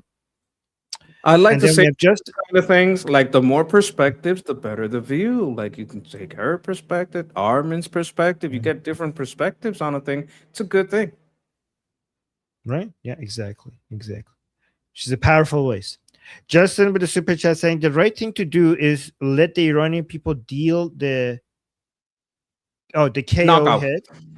The knockout hit. Yes, okay. They're the ones that went through this 50-year nightmare. Yes, exactly. The only You get why I say, hey, you got to hit every in-house, outhouse, doghouse, guardhouse, police house, everything they got. If you do that, I mean, come on, it becomes way Yes. more possible. Yeah, the Iranian people actually want that knockout hit for themselves. Like they do want it. They do, and they're willing to pay a heavy price for themselves to be get out. Like it's not like. By the way, it's not. It's also not like, hey, Americans, can you just make it so easy for us? Like they're not even the Iranian people are not saying this either, right? Hey, Americans and Israelis, can you just like beat them up so much that we could just come and just be like, do a push and then make them fall? Like they're not even asking that. Like they're still willing to go in and fight and even sacrifice many more lives for the fall of the Islamic Republic. So don't think when I'm saying like the Iranian people need help, they can't do this by themselves. It doesn't mean that they want this to be so done for them that they could like they are the final push, the final knockout. They understand that that would also require a lot of sacrifice. So, and they're willing to pay it. But it's the difference between an impossible task and a difficult task. Right now, the toppling of the Islamic Republic by the Iranian people unarmed is not a difficult task. It's an impossible task. The help from United States and Israel turns it into a difficult task.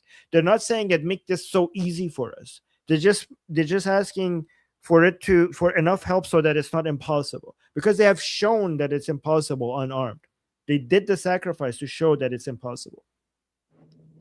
Yeah, it's more practical also, like from our standpoint, for them to do it. And that guy is still caps locking, so I guess he's getting banned. Yes, I mean, Texas troop. If if you see somebody doing all caps, and they're not listening to warnings. By the way, hi Texas troop, I missed you. And guys, thank the Moz here. The Moz are doing a lot of great work. And also, there's another person that is just posting M in the chat. You will also get banned if you keep just posting M's in the chat. And yeah, the Moz could take care of that if you guys want. Oh yeah, okay. She's in the monkey channel. Okay, so do we have any mods here? We don't have any mods here, so maybe I should ban the guy. Okay, I'll ban the person.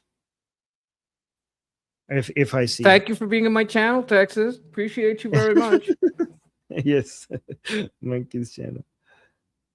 Okay. Yes. Look at this. Fine stars is saying sketch. The monkey talks in all caps. I do talk in all caps. Yeah, and there's different rules on my channel, so don't fuck around on my channel. Yeah. Oh my god, we need some more mods here on my channel. We lost all our mods. They all migrated to the monkey channel. Okay, so we got. Okay, let's go to the next super chat. You want to read this one? Delphine Ramos, JD can't say what's really going on. I don't know what AOW means. I know Donald J. Trump said no deal. What's going on AOW? What's going on? I don't know what's happening. This is hard to decode. Sorry, sir. It's hard to decode. Gracias, Delphine Ramos. Thank you, Delphine Ramos. Okay. Taufe with a super chat saying IRGC is at the moment for worldwide terrorism. It's in our best interest to see them gone. My guys are with you, my friend.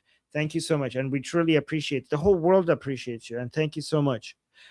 More people need to be grateful to Americans. I think most of the world needs to be educated on how unstable and chaotic the world would be without the Americans.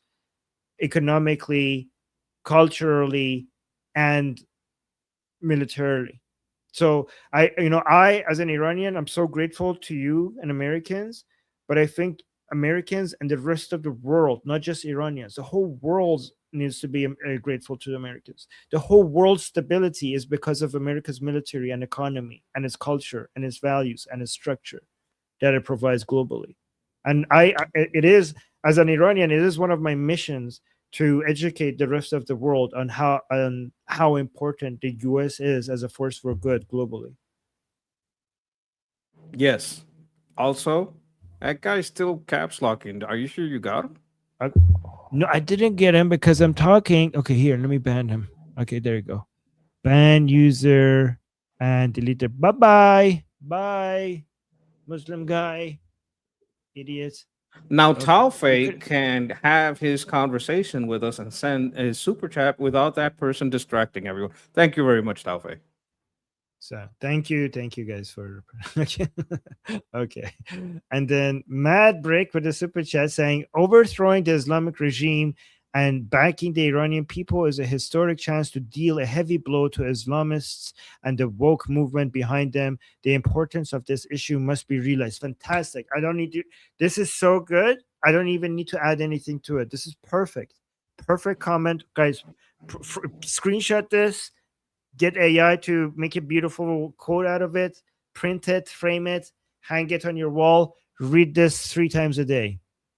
I will That's add what that they are also a proxy to Putin and Xi, who are also against individual rights and individual property. This is something that the Iranian people have been suffering. They are under the CCP's camera. They're giving drones to Russia so they can attack Ukraine and its territorial integrity. So it's such a force for good in the world to be rid of the IRGC. I just want to back the sentiment up 100%. Yes, 100%. And thank you so much, Mad Brick. And the real Sal with another super chat. Thank you so much, by the way, with all the support today. Saying you guys are not understanding how bad this is. The fact that he went on Joe Rogan just lost everything for the people on the right side of history. Being a people pleaser is worse than being anti or pro-Israeli. JD Weasel Vance. So the real Sal is basically like raising the alarms, basically wanting so everybody to know how big of a deal this is. And he is a threat. I do believe that he's a global threat. I do agree with that. What do you think, Monkey? Well, there is a way to get around that. You just have Rubio go on Rogan.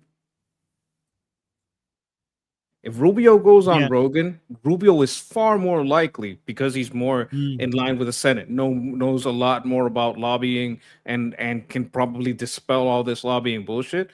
The best thing you can do with this, you might get some votes for Trump on the ISO side.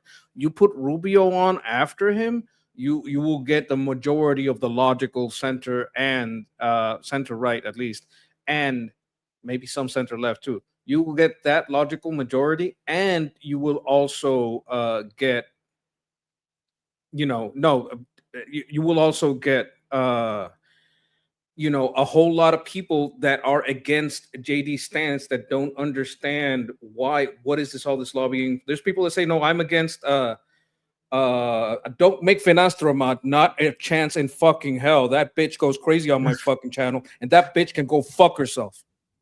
I would suggest you not do that. Fuck you, bitch. Oh my God.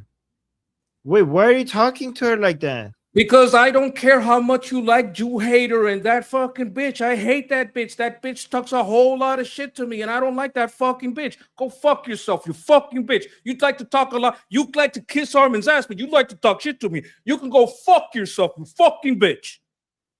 Okay, calm down, Monkey. Calm down. All right. What the hell? Fuck that bitch. Hey, don't talk to people in the chat like that. Come on, Monkey. They're on my channel too, and on my channel, you can go fuck yourself. You're not coming on my channel, you fucking bitch. Okay, stop talking like that. Stop. You're on my channel too. Don't talk like that on my channel. All right. I don't want her to have power over the people that might come onto my channel from your channel, because I know the way she don't talk much. Okay. Like, this person is not holy. Like, she may treat you nice because she's my Jew hater, and I don't have to put up with her shit. Okay, but never again talk like that on my channel to people like in the chat. Okay, never again. Then I'll tell it to you about later. I talk to you about it later. But is something I'm not doing that shit. No fucking way. Okay, I wasn't gonna do that anyways, but never talk to people in the chat like that in my channel. Okay, never do that again. Promise. Okay, but you got to understand, when I'm running my channel, I am going to talk to them, even if we're on both channels. But when you are live on my channel on Liberty Politics, don't talk to people in the chat like that ever again, please. On your show, I won't do that. If you're live on Liberty Politics, don't talk to the people in the chat like that. I'm going to time them out then. I can't ban them, but I can't time them out. They're not going to be on my show. Okay, do that, but don't talk like that again. Okay, just I need you to tell me that. I need you to tell me that you're not going to do that. I will time them out. All right. I want to hear you say that you're not going to talk like that. Okay. I'm not going to talk to them. I'll just time them out. Timing them out just eliminates the whole I problem. already heard that part. Can you just say, I promise I won't do that? I promise I'll time them out. And I would not talk to them like that again. I won't talk to them at all. I'll just time them out. Okay.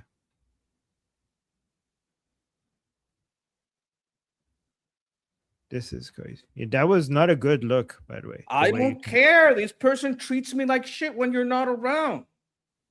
Yeah, but that's not, we are live on my channel as well. I don't like people talking to anybody in the chat like that.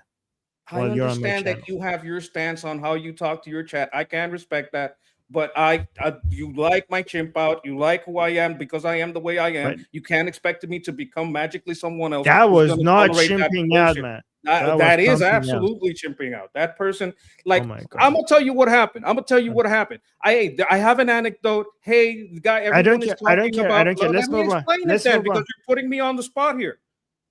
Let me explain it. Okay. We were talking about, like everyone in the chat is talking about birthright citizenship. I say, hey, it's funny that the leftists are going to have to admit that the fetus is a person with rights to give it birthright citizenship. And this person, who the fuck is talking to you? Nobody's talking to you. That's not the subject, blah, blah, blah, talking to me like that. And I'm like, why are you talking to me like this? Fuck off. You're not my boss. And that person just keeps at me and talking shit. And you know what? I don't have to deal with someone like you having 20, 30 spamming my messages. I don't have to. Yeah, but if you make them a mod, I can't do that. And they're going to have the ability. I wasn't going to make them a mod. Okay, but that's where it was going. You were starting a comment where she wants to be a mod. I was not going to make her a mod. And you understand why I was I don't understand. I do not understand that language. But it's okay. Let's move on. Okay, the real Saw with another super chat saying people need to remember Israel is the first line of defense for the U.S. Exactly. Israel fights the U.S. wars, not U.S. fights Israel wars. No one in the Mid-East thinks the U.S. fights Israel's wars. Israel has no power over Trump or the U.S. Well, Israel has influence, but U.S. influence on Israeli politics is so much higher than Israel's politics in the United States. By far. It's not even comparable. It's on a completely different level. Every two countries have influence over each other, but United States influence on Israel is so much higher. So, and you're 100% correct. Israel, by the way, guys, look at this. Real Saw is saying this as a Lebanese person. And I really appreciate it as a Lebanese American. As an Arab Lebanese American, I really appreciate your perspective on all of this. And also, I would want to add on top of that, beyond Israel being the first line of defense for the United States, so was Iran at some point. Iran was also the first line of defense for the United States at some point, until the fall of the Pahlavi dynasty. And once Iran is liberated, Iran will also turn into a first line of defense for United States alongside with Israel. And that would be a huge win for all Americans. You agree with that, Monkey? Yes, absolutely. All right. Thank you. Thank you, The Real Cell. Thank you for the super chat. And then we got another super chat by The Real Cell saying, Monkey, you got to chill out. You can get the channel banned. Relax. Don't give in to trolls or mean people on the chat. The chat has no power. I have said nothing that's going to get the channel banned. I reject that premise completely. But I appreciate The Real Cell's concern for our channel and for Monkey's mental health. Thank you so much, Real Cell. Thank you so much for your concern. I appreciate that. We're gonna be nice to people. Okay. Veteran Hoffman, thank you. You start this one. You want to read it, Monkey? Veteran husband in the military, cussing is not discouraged. It's the fact of life. Yes, there's a lot of cussing. There's horrible things in YouTube. Like there's a lot of cussing, like a little cussing.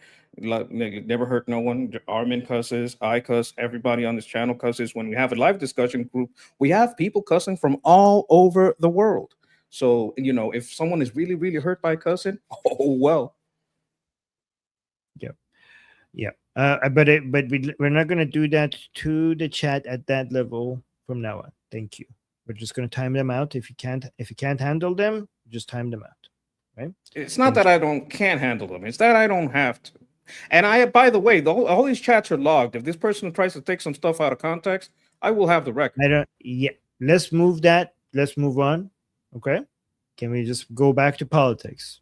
All right. We're going to discuss politics here, right? Not the internal drama. All right. Let's go actually talk about JD Vance and Israel's take. This is what the monkey was getting angry over earlier. This is what we want to get angry over, politics. Let me see what he's saying here. Yeah, I see that. I see that narrative. I mean, I actually think that when he says they, he's talking about Israel. Okay. Yeah, I see that. Yes. I see that narrative. I mean, I actually think that look, do they try to influence American politics? Yes. But like I said earlier, a lot of other countries do.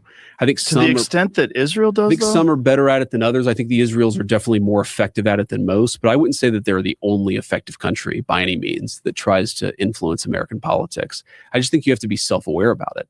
I mean, why wouldn't you? It's a country of 9 million people. We have 330 million people. And so, of course, they're going to try to persuade Americans. They're going to try to move Americans in one direction or another. I think that's just the nature of the beast. Yeah, I see that.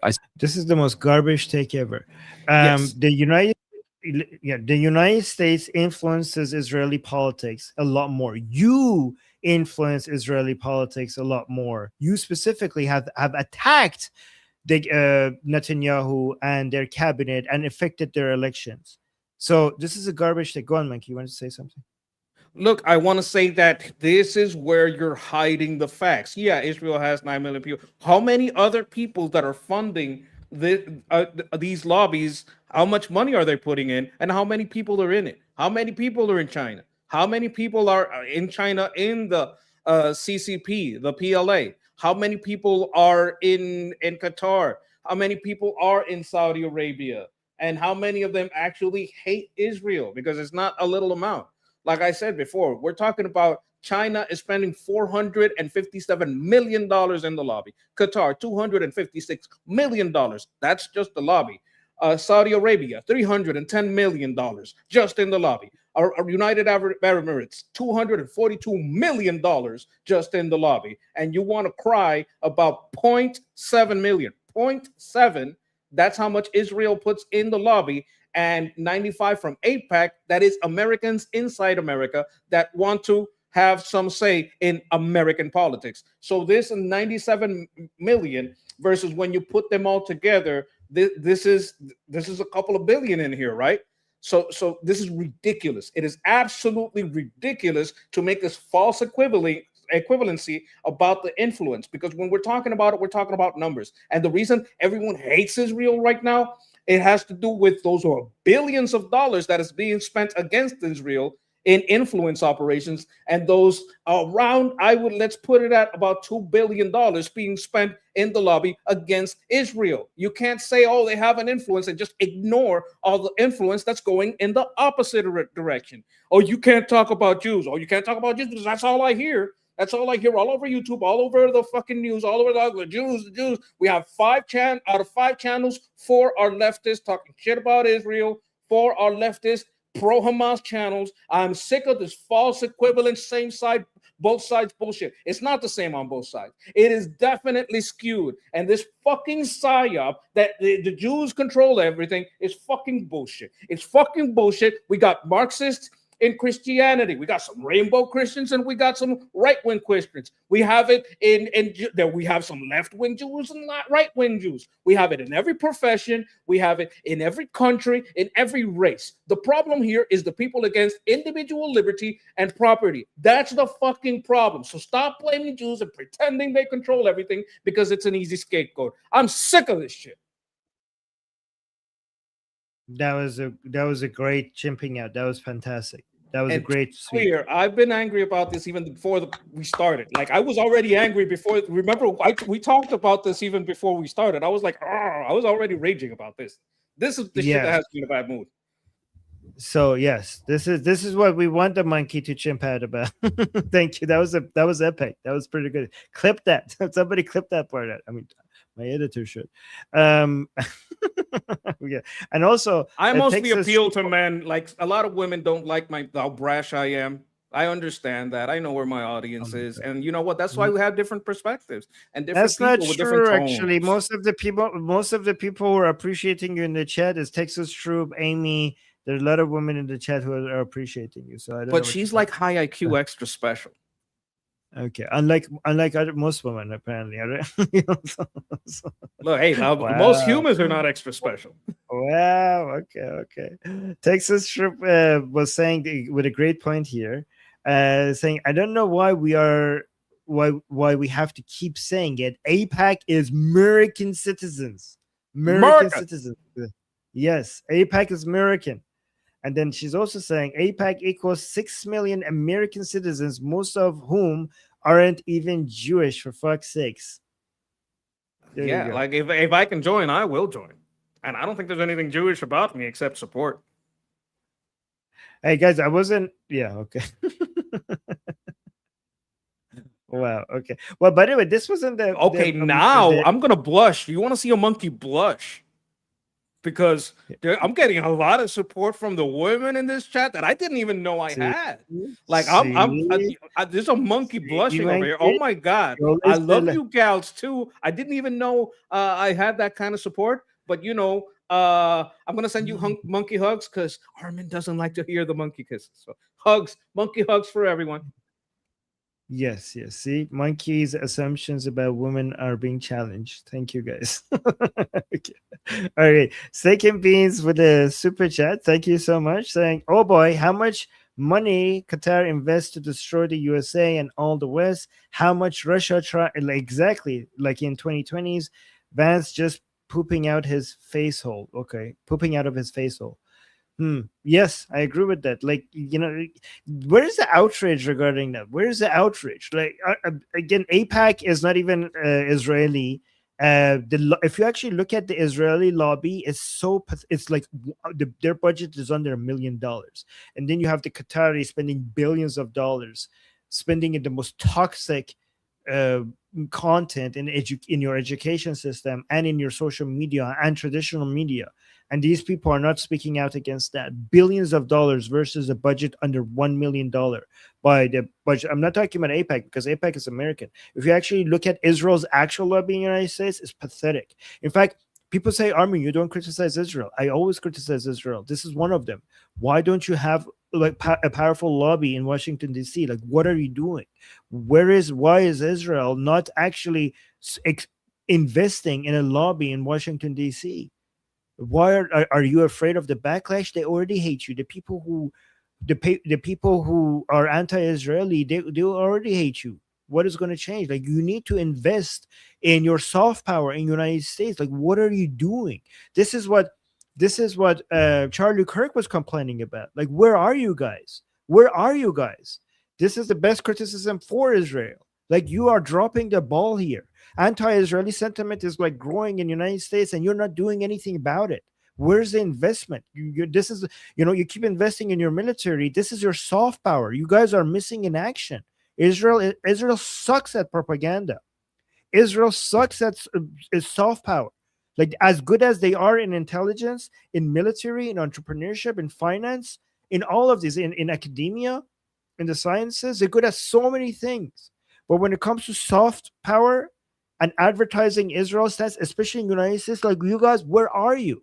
It's like everybody else who believes in you is doing your job for you, and you're missing in action. This is exactly what Charlie Kirk said about Israel.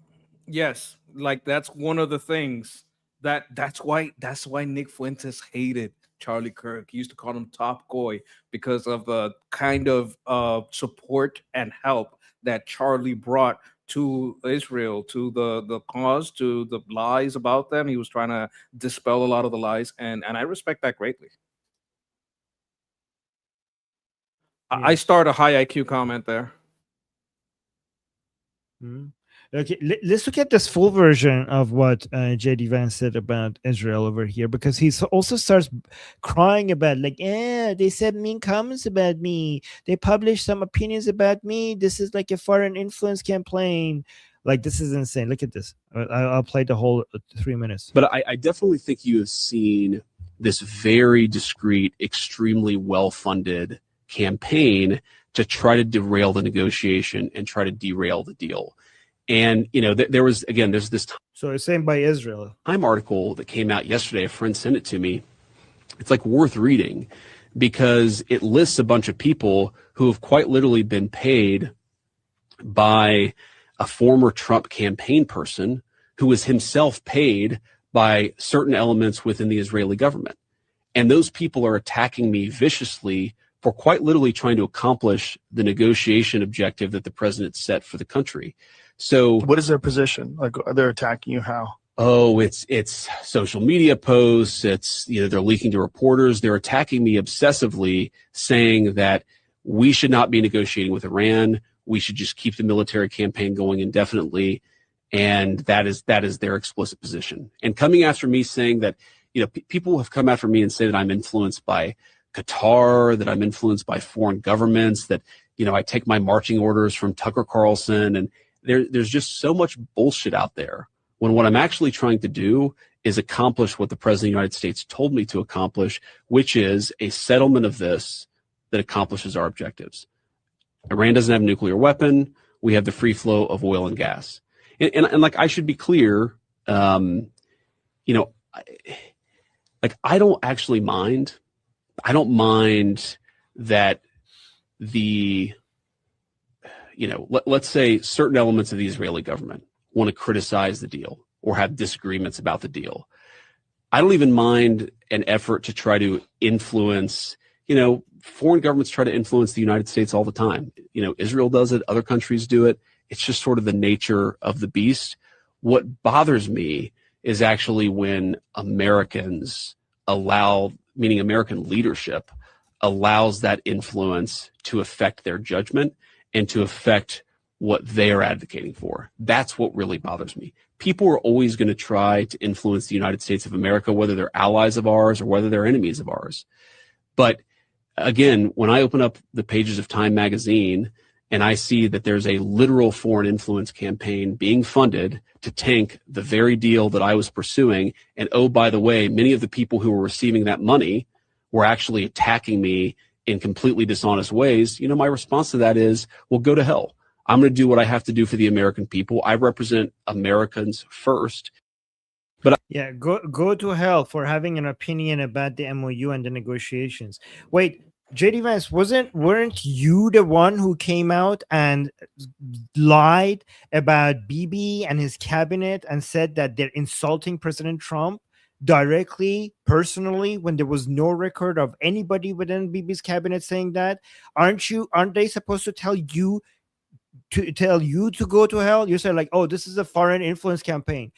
Aren't you a foreigner to Israelis? Aren't you attacking? Didn't you attack Israel first before they even commented on your performance on the MOU and the negotiations? You attacked them personally and directly, individually. And then you are now saying that they're doing a foreign influence campaign. What are you? Aren't you not by yourself with your comments? Your comments against Israel are the most aggressive anti-Israeli comments coming from a White House since the Suez Canal. And not even the Democrats, not even a Democrat-run White House has ever spoken so aggressively against Israel. Isn't that, to Israelis, a foreign influence campaign coming from the White House against Israel right before their election in October? Doesn't that mess with their politics? Doesn't that put Bibi in a disadvantage? Isn't your impact on their elections, on their politics, significantly higher than them on yours? And you're complaining like, oh, they had an article saying something negative about my views. Boo fucking who? You're complaining about so Israelis, because they're not Americans, they're not allowed to have opinions and publish them. What are they supposed to do? Keep it to themselves because it will have an impact on your politics?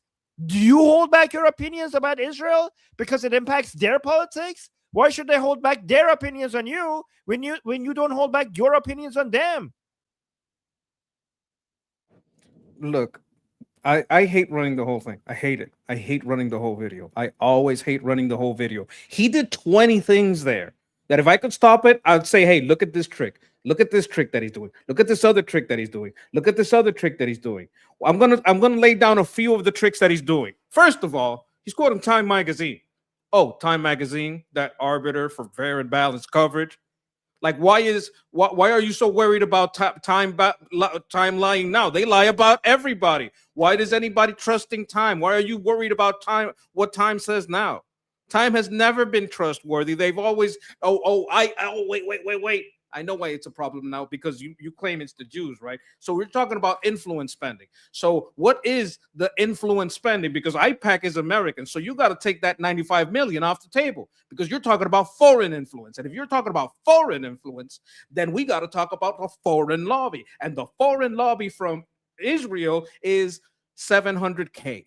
That's 700K against China's 475 million, right? Qatar's 256 million. Saudis 310 million. So why are you muddying the waters about these influence spending? Do you think do you think if AIPAC and American money play some ads in Time and you didn't like what they had to say, have you seen what Time says about Trump? Have you seen what Time says about Republicans? What the fuck are we talking about? Are we trusting Time? Are we super diving Time over here? This is fucking bullshit.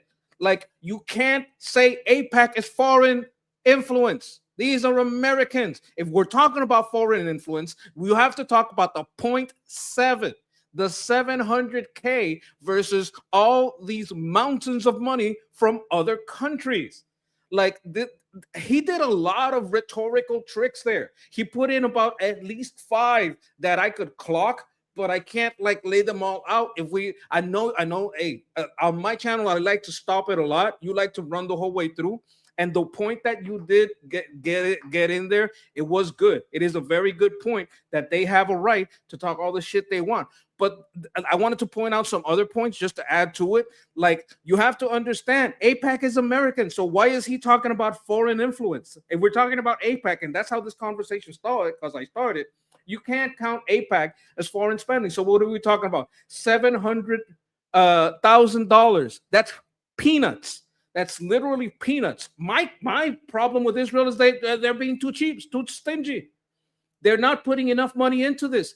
I would take that $700,000 and spend it on showing how much China puts into this lobby. That would be my whole function. My whole function would be showing how much FARA lobbying China, Qatar, Saudi Arabia, and UAE. That will be the whole budget. Putting it on posters, putting it on Twitter, putting it in ads, putting it on YouTube. That's every ad would show, hey, you think we're a bad lobby? Let's look at the numbers, and then put that 0.7 that Israel is putting into the lobby, because it's fucking bullshit. It's a bullshit narrative. It's just a lie. It's a lie that keeps perpetuating itself because of these false equivalencies being made about there being AIPAC being a foreign lobby. AIPAC is not a foreign lobby, and FARA, which is full of every foreign lobby, will show you where the influence is really coming from.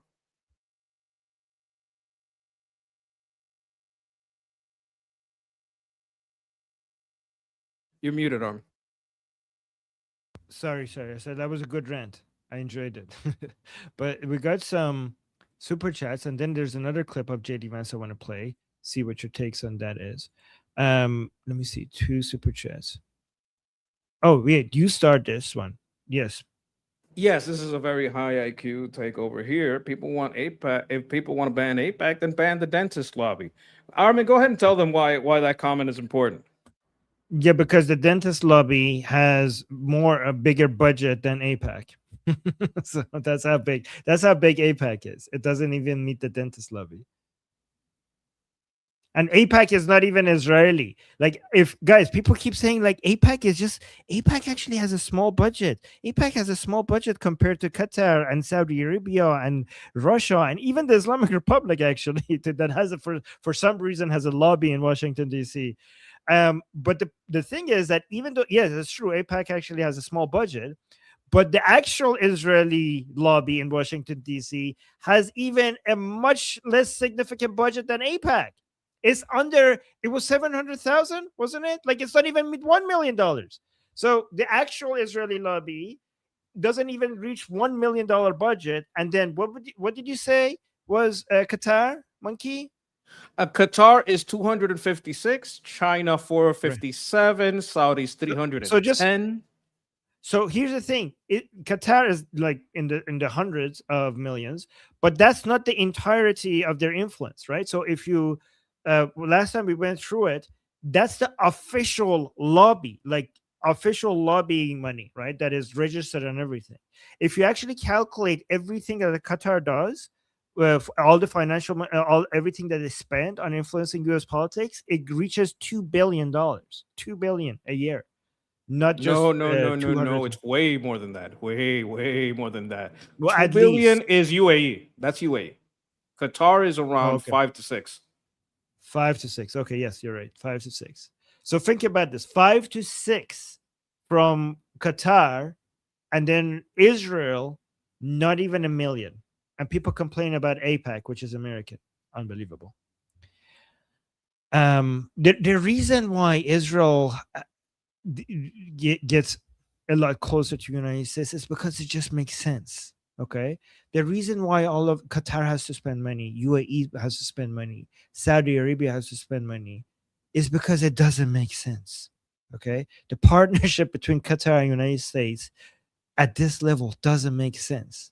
The reason why Israel gets to be such a great partner of the United States without spending money on it, because it just makes sense. It just works. Steak and Beans with a super chat. Thank you so much. Saying, yeah, buying Trump 747. How is that? Yep. What do you think about this? What do you think about? I don't know. plan? Maybe a little influence. Also, the dentist lobby trying, like, that's a plot, a conspiracy to stop us from eating candy. Well, that's good. I agree with them. On this. Stop eating candies, guys. Unless they are. You're gonna donate to their lobby. I just know it. I mean, you know what? I was gonna join APAC. I can't because I'm not American. But I based on what Monkey just said, I might actually want to join the dentist lobby if they allow me. You know, if they're stopping people from eating candy, sugary candy, sugar-free ones are okay. And thank you, Second Beans. And then Second Beans with another super chat saying, "Oh my God, you want to read this one?" Okay. Piece of shit. USA couldn't execute the February war unless the Israeli inputs, like without their help. Israel should try to influence the deal when it regards its existence and while being left out of the deal, while being dangerous. Okay, so here's something that I want to point out that maybe some people forgot because this is a conversation we're having. Part of the deal was telling Israel what to do about Lebanon. How are you going to say that they shouldn't influence the deal, but you want to hold them directly accountable to a deal they're not in? What do you mean they're not part of the deal? Yes, they are part of the deal. Yes, they should influence the deal because part of the deal is telling Israel what to do about Lebanon. That's just logical. Thank you, Second Beans. Thank you for the super chat. And then you highlighted this comment. Hopefully soon, like, you know, I'm always going to be my monkey self, but hopefully soon. Read the comments always, Monkey. Okay. Mama is saying, when are you getting monetized, Monkey? Hopefully soon. Hopefully. So it all depends on you guys. So that's Amy, by the way, in our group call. If you're okay. Yeah. Hi, Amy. Thank you. So, by the way, guys, I want to ask you. I'm going to put the link to the Monkeys channel in the chat, and I'm going to ask you guys not to subscribe to Monkeys channel. Do not. I put the link in the chat. Please do not go and subscribe to him because we got the 69 number here, and we want to keep it like that. We got a funny number, so please do not ruin this. Okay, I'm going to put the link in the chat to the Monkeys channel. Please do not subscribe so that we could keep this number. Okay, thank you very much. There is an know. alternative. We could get to 969. Okay. We could get to 69,000. Right. Hey, okay, yeah. I get 69. Okay, yes. Oh, yeah, we could. That's a more achievable goal in the meantime. And then we got Casey with the super chat saying Lindsey Graham's sister is taking his place. Well, I didn't know. Do you know anything about this, Casey? Well, Casey Pierce, I believe, is talking about different states having different rules for succession. And I think it is allowed in Texas. So, no, not in Texas. Where's Lindsey Graham from again? And wherever he's from, that's a rule that South can be Carolina. South Carolina, that's right. Wow, Monkey, I see. I do know something. I'm not American, and I knew that. So I know, can I get a little bit of credit for knowing that as a non-American? Just a little bit. No credit because Americans suck at maps. Okay, but I got. We are always terrible. We are always terrible about that. Foreigners are always better at us than maps. But guys in the chat, Monkey is not going to praise me. The chat, isn't that good? Like I'm not an American, okay, but I knew that. That's a little bit impressive, just a little bit. No, okay, but go on, Monkey, sir. If you ever want to get a little bit depressed, watch Americans trying to name the states. Point at the states and try to tell which one it is. It's a little depressing. Monkey just is finding excuses not to give me any credit for knowing that, but okay. Whatever. The chat is going to praise me. Okay, but go on. What were you saying about the system? Yeah, apparently it's within the rules that they can do that. And maybe, I don't know how it works exactly, but because I haven't looked into it, but it is apparently, there you got some praise. It is apparently, it is apparently legal. And that's the most important thing, that it be legal. Okay, let me show you this angry comment by this Iranian on JD Vance from Arsalan. I saw this one getting a lot of attention. So Arsalan, who's an Iranian, posted this in response to JD Vance when he said, like, oh, we're not going to send 150,000 US troops to Iran. The Iranians should do it themselves, do the regime change themselves. So Arsalan said, in the most respectable way I can possibly put this, no fucking person asked you to send 150,000 US troops, you absolute moron. Stop pretending that that's what the Iranian people were asking for. The boots on the ground were always supposed to be the Iranian people themselves. The role of the US and Israel was to strike the regime's military infrastructure, which they did. The Iranian people came out on day one. Your administration, okay, I don't know if I agree with the rest of this. Your administration told them to stay inside. Oh yeah, I do agree with this. You said it wasn't the right time. You said you would give them the green light. You never did. Yeah, because justifiably they never did, because their assessment shows that the Islamic Republic still can do the massacre like they did in early January. Why? Because you didn't want the Iranian people to be the ones who toppled the regime. That's I don't agree with this. I don't agree. I agree with the rest of the first part, but the reason is because the regime, their assessment showed that the regime still had suppression ability. So but he's saying because you didn't want the Iranian people to be the ones who toppled the regime and determined Iran's future. You wanted to control the regime change process yourself and extract concessions from it. I don't agree with this. I don't agree with the rest of this. I also think that's about Vance specifically. Maybe, okay. Yeah. You made the mistake, so stop bullshitting people as if it was the Iranian people who failed to do their part. They did, and 40,000 of our countrymen paid the price of your false promises. So, like, I agree here, but let's remember that Americans also sacrificed. Let's not forget the fallen soldiers, American soldiers, right? The Americans, I know the sacrifice was not as much, but we also have to remember that the Americans did more than anybody right now, anybody in history. The Americans did more than anybody, and President Trump did more than any president in history to damage the Islamic Republic. And it's not over. It's not over until it's over. And Khamenei is dead. IRGC is weaker than it has ever been. The opposition has been stronger than it has ever been, and that's a lot of it has to do with the United States. So, it's good. I mean, I'm always for criticizing JD Vance when appropriate. I will praise him as well whenever he says something right. But we have to be grateful to the Americans, and I understand that everybody needs to know that the Iranian people sacrificed tens of thousands of people in just a matter of a few hours for the sake of liberty. And we should always remember the American sacrifice for their own safety as well. And we have to remember that Americans sacrifice soldiers as well, and we should remember their fallen as well. I would like to add to that as an American. All right. As an American, what I would say to this person is I understand that JD Vance is trying to do his thing and you're very angry at him for the way he's doing his thing.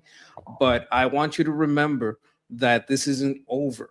And I do not suggest you come out right now, but I do believe that we will keep hitting. Now, this is what I believe should happen. We want to hit every in-house, outhouse, doghouse, IRGC house, every guard station, hit everything so that you have the power to go out without dying. Like, we place a high value on each individual life. And that's why we love individual rights, is because we believe in the value of individual lives. That's why you give them rights, because they have value. So to us, the cost of 52,000, probably more, people dying is an incalculable loss. It's an incalculable loss of intelligence, people, influence, on each other. Someone might influence you to invent a great invention, to paint some great art, some great music, some great scientific breakthrough. We don't know how much is lost in that generation and the generation that could have come from them, because it is an incalculable loss. That's why we're not giving you the signal to go out. It's not that we want to control your future. We really, really don't want you to die. We recognize individual value of every individual life. And I was infantry, like I was ready to die, but no one wants the death to be a waste. We're ready to die, but if it can be avoided, we do the maximum effort to avoid it, no matter the cost. Right. Oh, here we got another super chat by Fighter of Chaos, who's always concerned about my health. Thank you so much, Father of Chaos. You want to read How this? How you feeling? You feeling good, Armin? Let's make Father of Chaos know that you're doing good. You're feeling well, yes. Armin? You got your tea? I'm all doing right. very Father well. Chaos, hey, I checked on him. He's doing good. When Monkey hits 1,000, does super chat start instantly? Let's compete for see who's the first person in the super chat. Hey, I welcome that competition. I'm not gonna lie.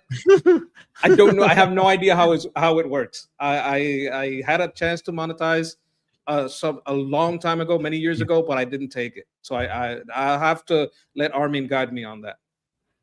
Yes, yeah. Well, as soon as he gets monetized, he just has to go to the monetization, to the earn section, and just turn super chats on, and it would be almost immediate. Once he gets approved, it will be almost immediate. Yes, for sure. And thank you. Thank you. Okay, so let's look at this clip from JD Vance and see what you think about this one. Here, let me play. You see Mike Pence, who's sort of a super hawk, my predecessor, who say this. There are people, who are super hawkish in the American system, who have attacked the deal and frankly, in some ways have tried to derail the deal.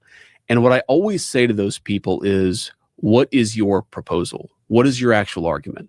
So just take the Strait of Hormuz, like the narrowest, but in some ways the most important part of this back and forth right now. Strait of Hormuz is a narrow waterway. To the extent you shut it down, you shut down 25% of the world's energy supply. Okay, Joe, you could take $100,000 and go buy a bunch of drones on the black market and post yourself on an island in the Strait of Hormuz or near it, and you could fire drones at those ships. Okay. Now, what does that mean? Some oil and gas is still going to get out because some ships and some ship captains are going to say, screw you. Now, the United States can help that, right? We can shoot down some of those drones. We can shoot down some of those missiles. And so we can facilitate the flow of traffic.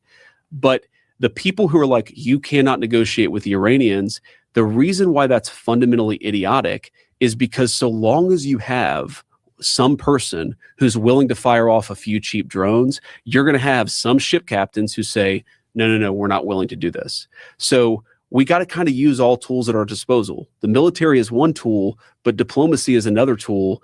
And I'm very frustrated by the Americans and frankly by people in other countries who are like, you cannot negotiate with the Iranians. Well, then what is your proposal to get people to stop shooting at ships in the Strait of Hormuz? You can bomb them. You can take away their radar. You can take away some of their drones and some of their missiles, but it's just too easy to fire at ships in the straits. So you've got to actually be willing to talk and to try to figure out the problem. So one thing I could tell you, I could promise you that this was the best clip for the Islamic Republic. This is the greatest gift that J.D. Vance could have given to the Islamic Republic by saying this. This is going to undo so much damage on the reputation of the Islamic Republic. Like I bet you that the Islamic Republic officials, when they saw this clip, they were like, oh my God, thank you. Like this clip is going to be used by the Islamic Republic over and over again. They're going to go run this again and again and again, because right now the Islamic Republic feels humiliated. And so many of its own followers think that they're being defeated. And he's going to go show that the Islamic Republic are going to go show, like, look, we told you. They can't defeat us. They can't. We are forcing them. We are the ones who are forcing them to the negotiation table, because they have realized that with all their military might, they cannot stop us. Guys, look, we're not the ones who are being humiliated. We have humiliated the world's superpower. They came here, they tried to force us, and JD, the vice president of the United States, is admitting that they can't handle us, that all their military might, they're bending the knee to us. We are forcing them. They're not forcing us to come to the negotiation table. We are forcing them to come to the negotiation table. This is the greatest gift, because right now, the Islamic Republic, the main concern of the Islamic Republic right now is the crisis of legitimacy among its own base of support. And this is the best gift J.D. Vance could have given to the Islamic Republic right now at this moment. I'd like to add to that. There's three big lies there. The first one, oh, so anyone with some money and some drones can stand at any strait and cause damage, and you're just going to do diplomacy with them?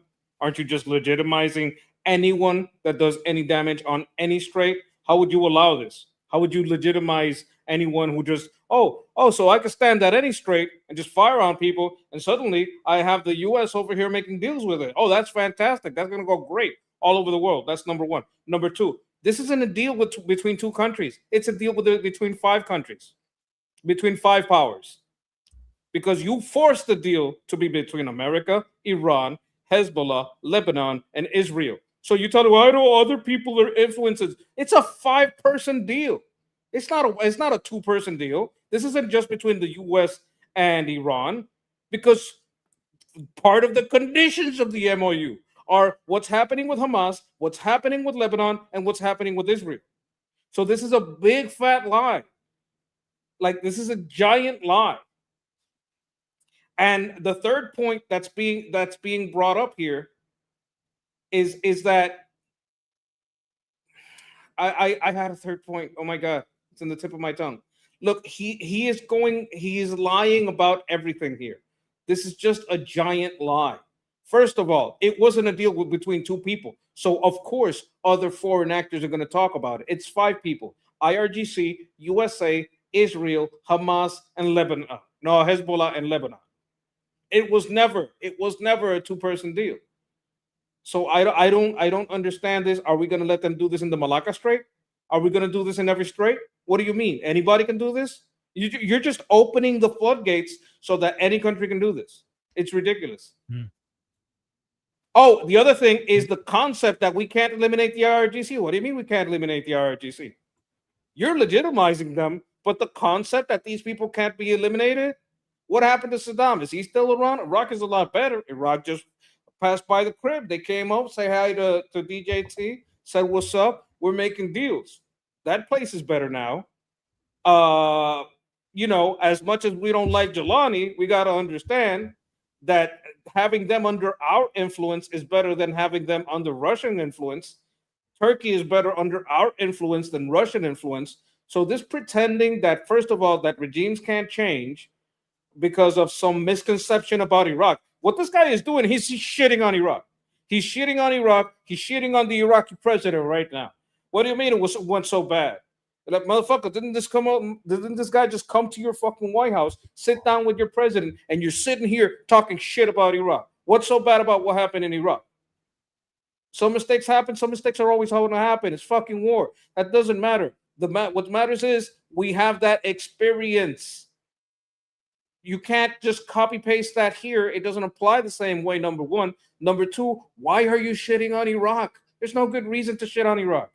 Iraq is doing great right now. Iraq is working with us. Iraq is finding the stolen funds from its people that the IRGC is taking. Iraq is finding the people who used the Iranian money to gain influence in Iraq and make it so they could put themselves in the position to steal from both. So this is ridiculous. Number one, you're shitting on Iraq. No one knows why. Number two, you can't allow every strait to be held and diplomacy reign wherever you attack a strait. And number three, you're legitimizing a terrible government. So I want to, he says that, oh, what are you going to do? What's your proposal? Why, with only a very small amount of weapons and small amount of budget, you could keep shooting drones and missiles at ships. What's your proposal? What he forgets is that, yeah, it's true. You can't just get rid of every single person with a drone shooting at the ship. It's really hard to completely destroy that to zero. But this is with an assumption that you don't have leverage over them.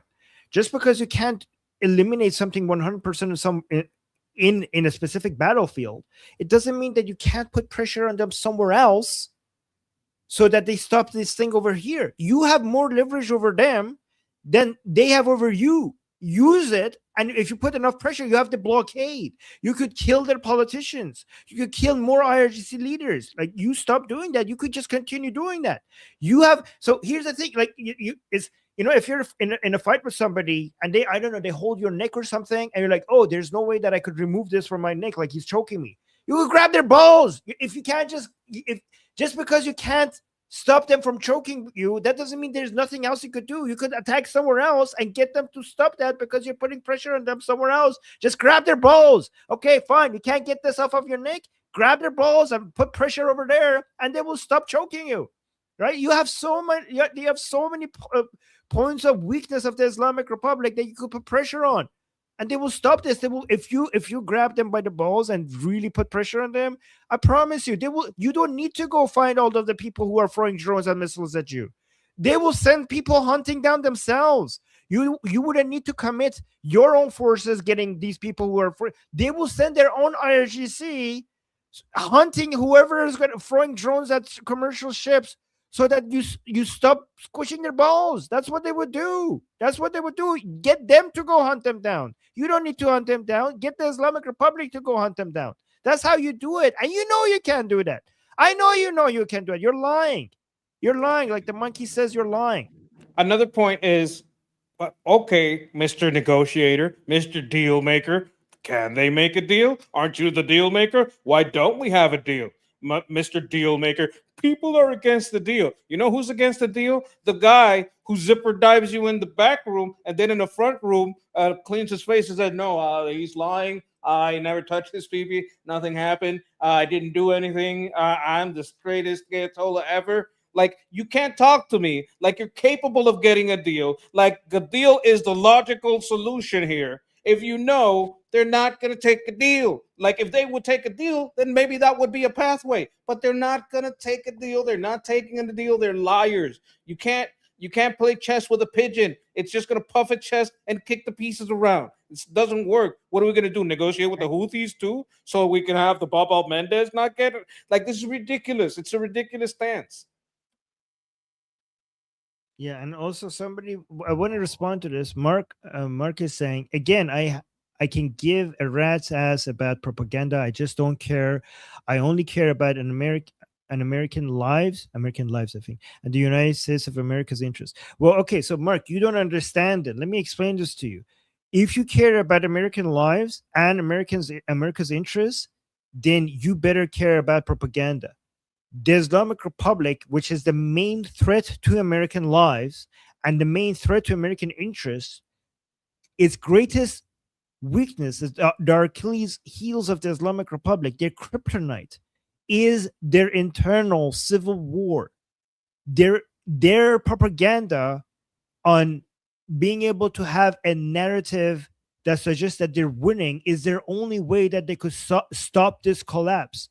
They're rapidly collapsing because of a crisis of legitimacy. If when it comes to protecting American interests, if you're only focusing on economy and military and not taking into account your soft power and their soft power and your soft power winning over their soft power, you're not going to be winning this fight if you don't take that into account. You won against the Soviets, not just militarily, like during the Cold War. You won not just because of military superiority and economic superiority, but because people voted for capitalism. People decided that they don't want communism. You also won the soft power. You have to care about the soft power. Look, I would Also add to because that, like, even if you don't care about it, it will affect you. The things you don't care about still affect you.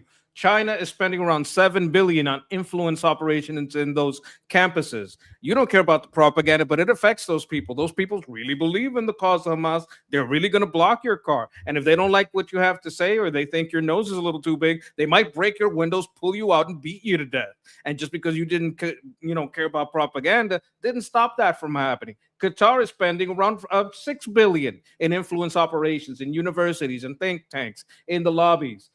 Saudi spending $4 billion, UAE $2 billion. Like, just because you don't care about propaganda doesn't, it's like politics. People say, I don't care about politics. Politics is going to affect your taxes, is going to affect your laws. Just because you don't care doesn't mean it doesn't affect you. Like, I can appreciate that maybe you're too busy, you got a family, you got a business to run, or you got a job to do, and you can't get too much into it, but you got to understand that, okay, you don't want to get into it, but understand that some people have to get into it because it does affect a lot of lives.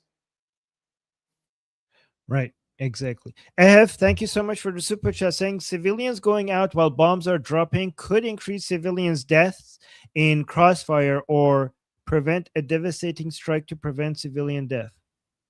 I don't understand. Let me see. Civilians going out. So you're saying if the military operations happen, there wouldn't be an uprising because historically we have the uprisings don't happen when bombs are dropping from the sky. I'm not saying it's always going to be like that. That might change in the future, but historically it has been like that. Usually when you're in the middle of a military operation, like historically we don't see uprisings happening in the middle of that. So Appreciate the concern, though. Yes, yeah, very much. To in crossfire, prevent a devastating strike to prevent civilian death. I don't understand the second part. Do you understand the second part, Monkey? Yeah, you wouldn't. Well, it depends on devastating. If you were talking about like a nuke, no, we don't want to nuke Iran. You want to prevent a devastating strike to prevent civilian death? Yes, we wouldn't want a devastating strike in a civilian area. So that's pretty much not going to happen. When I say every in-house, outhouse, and doghouse and guardhouse, I'm talking about the kind of strikes that we can do on police bases, that we can do on military bases. Like, we're talking about assets, and we do have the capability of hitting something as small as a motorcycle, as small as a car. So we wouldn't want devastating strikes, but we want appropriate, proportional strikes to the target size. Yeah. So the way it was planned originally, and then it was stopped. But the Operation Epic Fury, the way it was planned is that you do the major bombings before the uprising, while the people are still at home, and then you start doing checkpoints, And then when there is an uprising, if you do carry out any operations, it will be very targeted drone attacks. It wouldn't be bombardments unless it's in an area where the uprising is not happening. And again, yeah, like the monkey said, thank you so much for your concern. And good point to bring up. Thank you so much for that. And then Amy saying, like, this is a great segue. Amy saying, I have a question for the call today. Yes, guys. So Amy is going to come with a question prepared. We are about to go in 1 hour from now. We have a group call in our discussion group. So I will post a link to our discussion group if you want to join our group call in the chat. The link is also in the QR code at the top left. It's in the description, and also is in the bio section of Liberty Politics YouTube channel. So you could also find it there. But also, if you don't want to join our group call, you could just watch it live on Liberty Politics. So if you go to Liberty Politics, if you go to the live section, you can see that the next live stream coming up, this one, will be live streaming the group call. So you could just watch it over there. So make sure you subscribe to Liberty Politics on YouTube and hit the bell notification, and also like the stream right now as you're watching it.